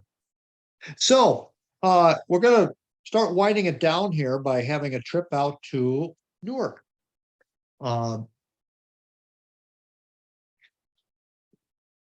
Back in the day, before the 1940s, well, let me back up. There had been a surface system in Newark, and in 1935 they opened up the what's now the Newark City subway in the canal bed of the old Morris Canal. So it came out of Penn Station and it came up to Heller Parkway and Franklin Avenue and ended. But it had these various, it was like a stem with leaves coming off of it. Well, one by one, these were discontinued until 1952, when I think Bloomfield Avenue was the last one to be discontinued, leaving only the stem. And the intention then was to convert it to a trolley bus or perhaps a all-service vehicle corridor. But then they reconsidered it and said, well, we can, this is what it looked like in the stem and leaf days, where you have the mainline train, so to speak, and this is one of the ramps that goes up to one of the branches. But in 1954, they had an opportunity to acquire for bargain basement prices former Twin Cities Rapid Transit PCC cars. And so they did. And so it wasn't the trolley bus. Instead, it was all service, but rather it was a New York City subway. And there it was then for 1954, 1964, 1974. It did go through the phases of being public service of New Jersey. And then it was Transport of New Jersey. And then when NJ Transit took over the operations shortly after NJ Transit was formed, took over all of the bus operations, this then became part of NJ Transit as well at Franklin Avenue, which was the old end of the line. But then they extended it. He looks down here at his notes here. 2002, they extended from, let's see if I can do this again. Oh, I love having new skills. So there you have Bloomfield Avenue, where one of those had branched off previously. Branch Brook Park is a combined station that had been Heller Parkway and Franklin Avenue. That was the historic old end of the line, but they extended it out over former Erie Railroad trackage. If my memory serves me correctly, that was the piece that got deactivated when they did the Montclair connection.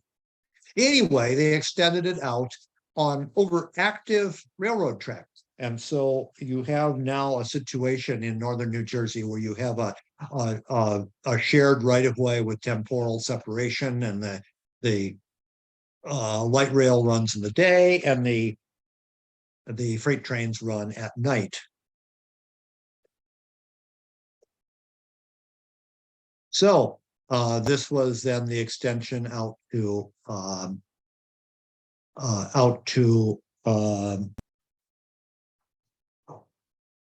Grove Street.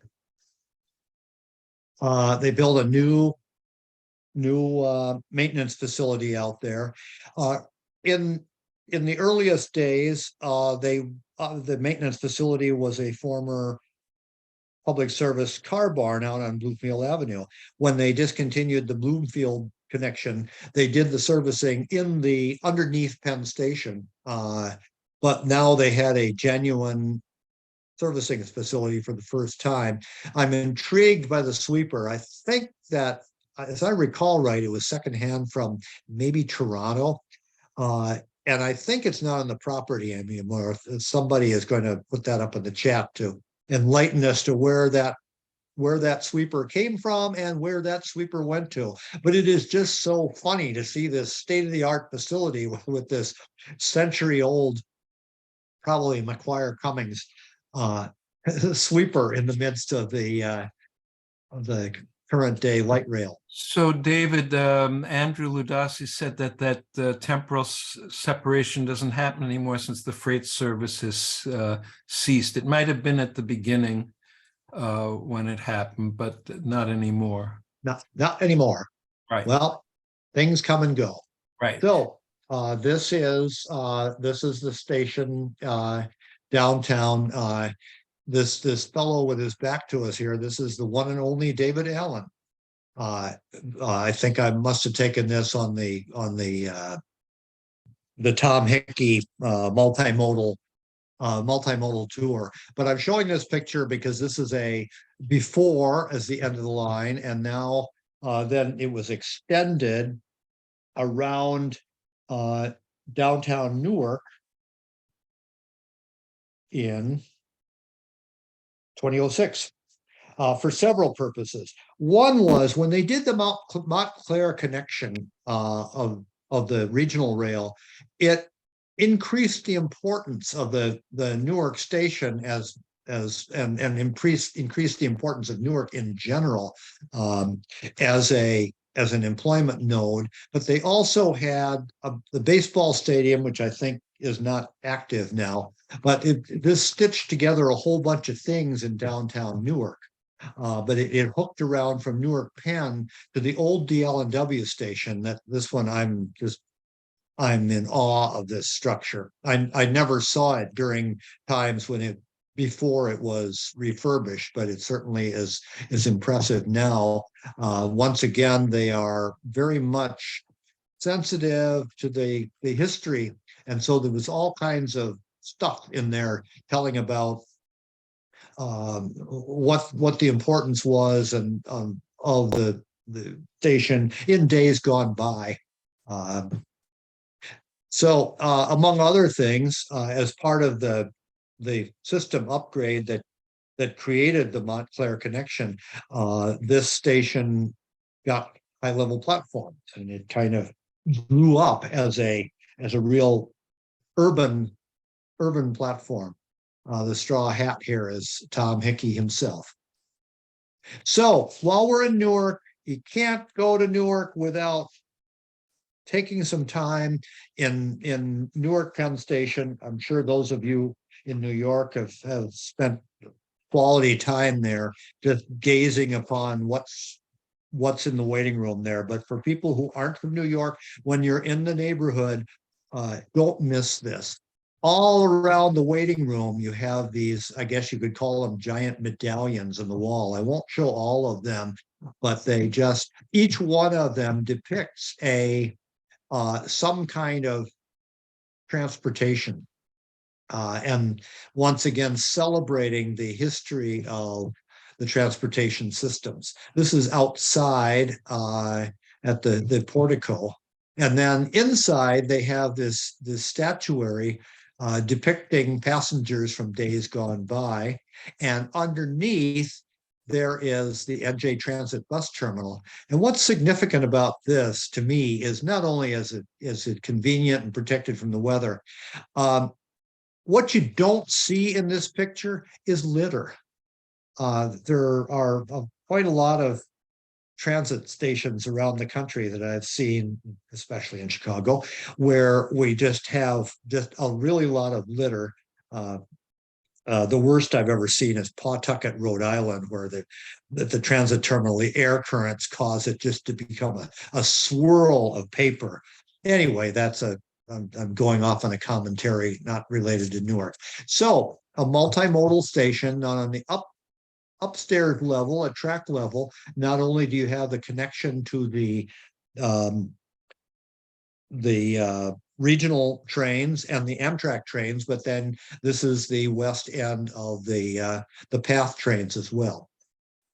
So we're going to wind this down by taking a quick trip back to New York, to Pennsylvania Station, the late great Pennsylvania Station, whose demolition really sparked the modern day historic preservation movement.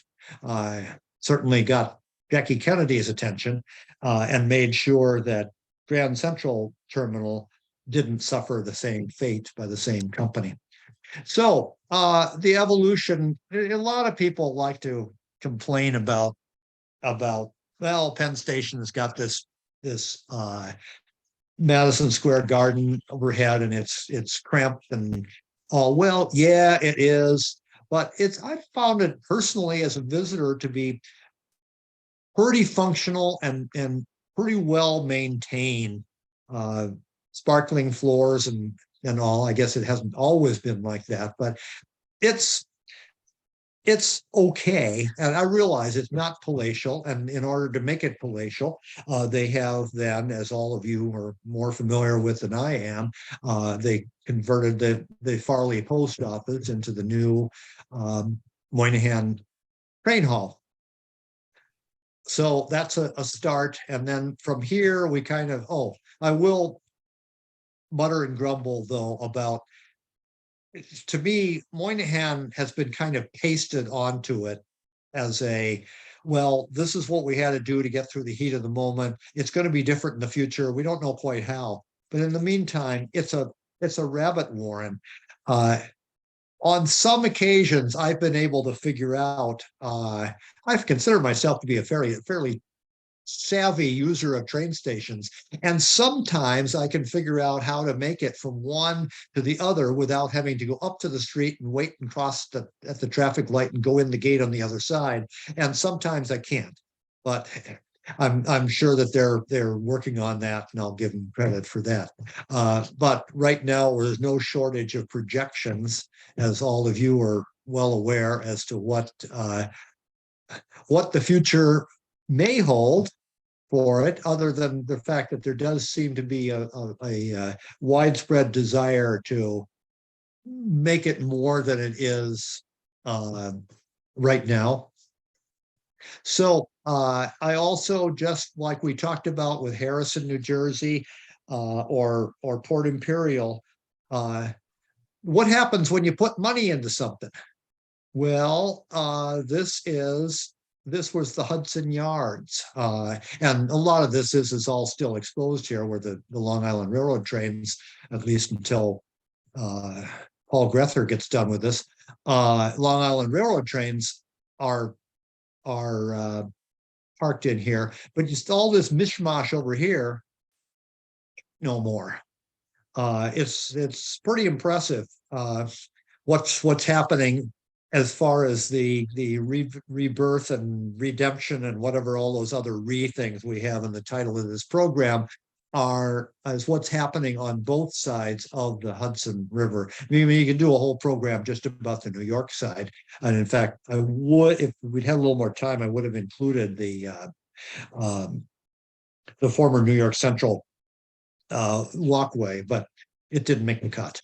So I'm just going to summarize here in the last couple of pictures by saying, yep, back in the day, there was the PRR and Exchange Place, and this was in the waning days of Jersey City's glory.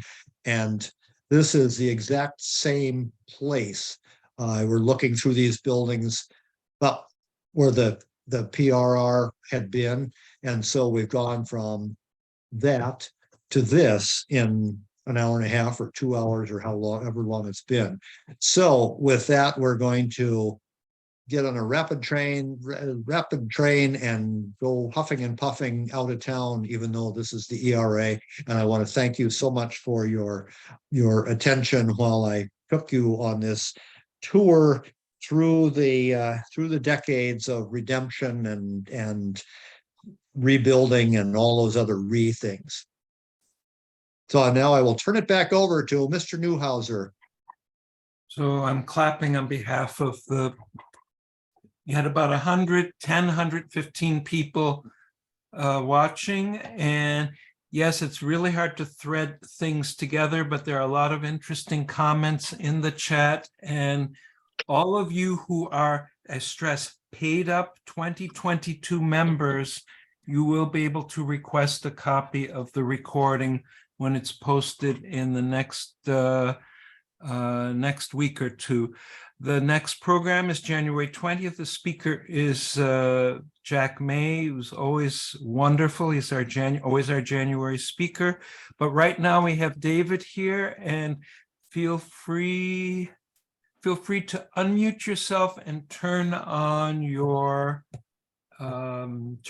video, and we can open the floor for questions. As you're opening the floor, I just need to scamper to the other room and scamper right back. Okay. Be right back. Thanks a lot, David. Right, he will be right back.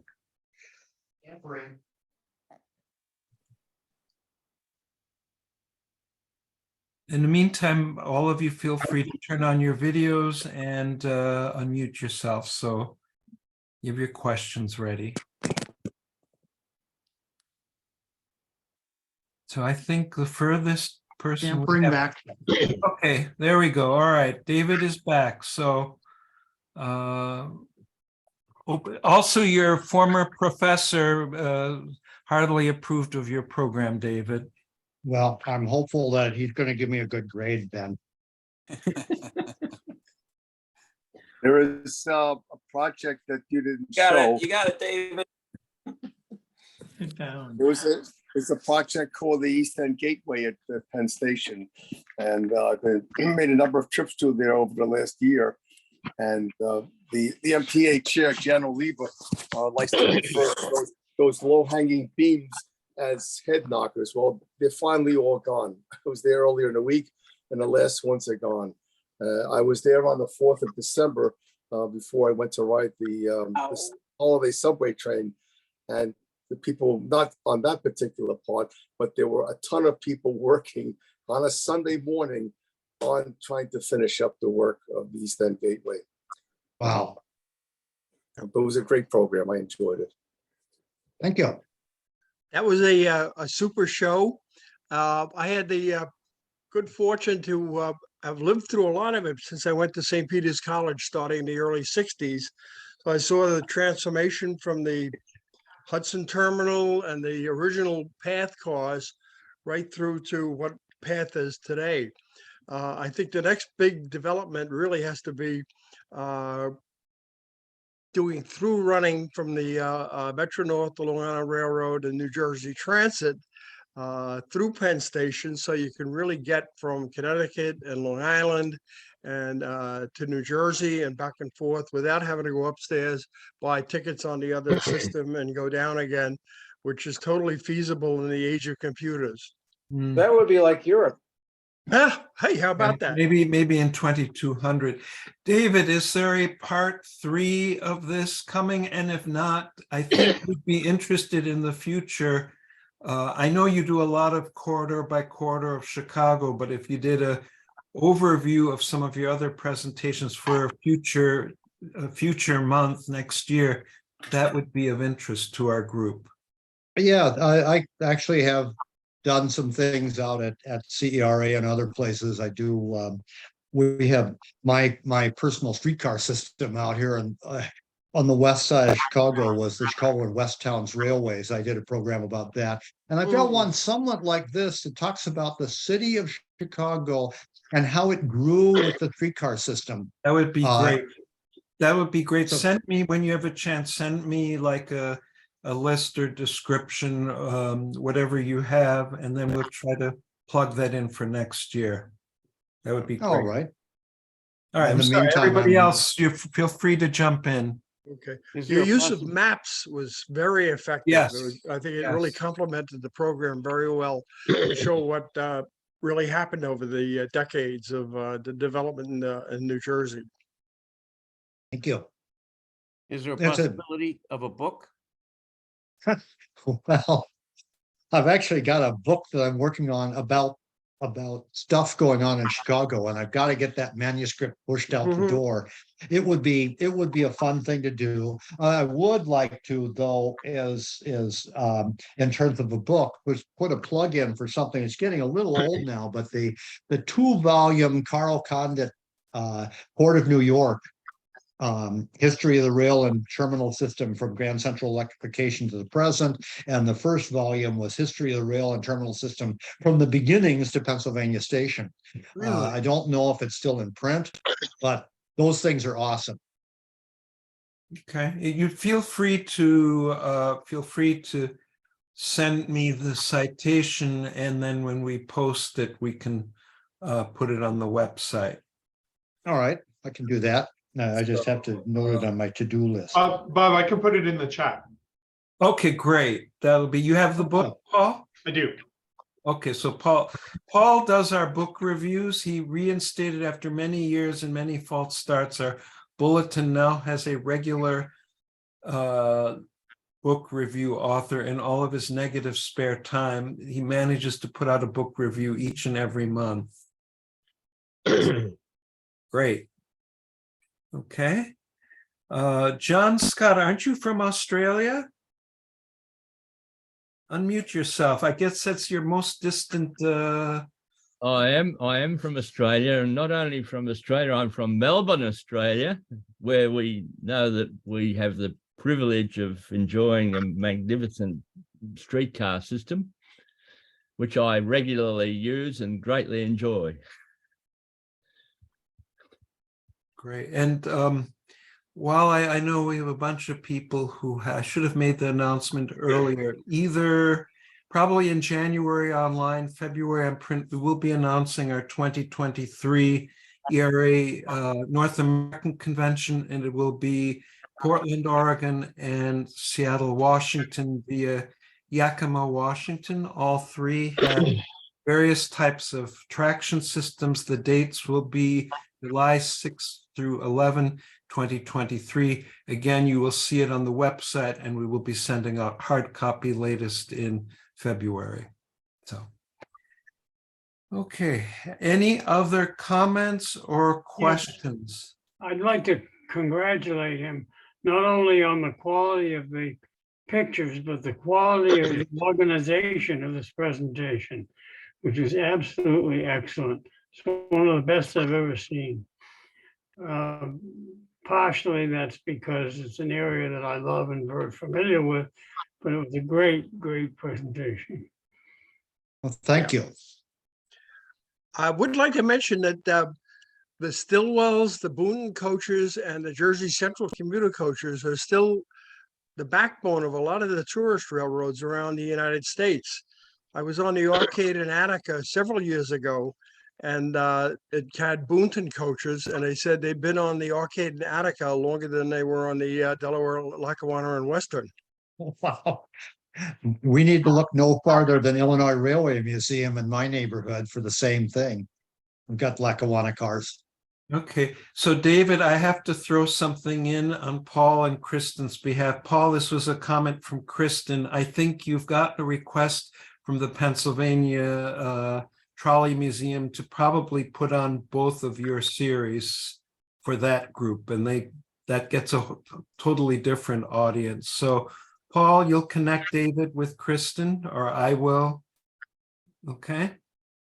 I All right. certainly have David's contact information, so your two presentations can go I guess you can work out with Kristen whether you do one or both or do them at two different times. But I just saw that in the chat. She's the assistant manager. What is her title, Paul?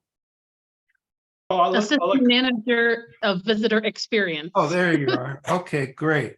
So yeah, if you don't connect otherwise, Kristen, I certainly have David, I can give Kristen your information. I was actually trying to arrange a personal visit for my wife and me earlier this year that we weren't able to put it together. So I am in touch with Kristen Okay, good. with regards to museum related stuff. So Okay. I can just kind of follow up directly. Great, very good. Okay. All right.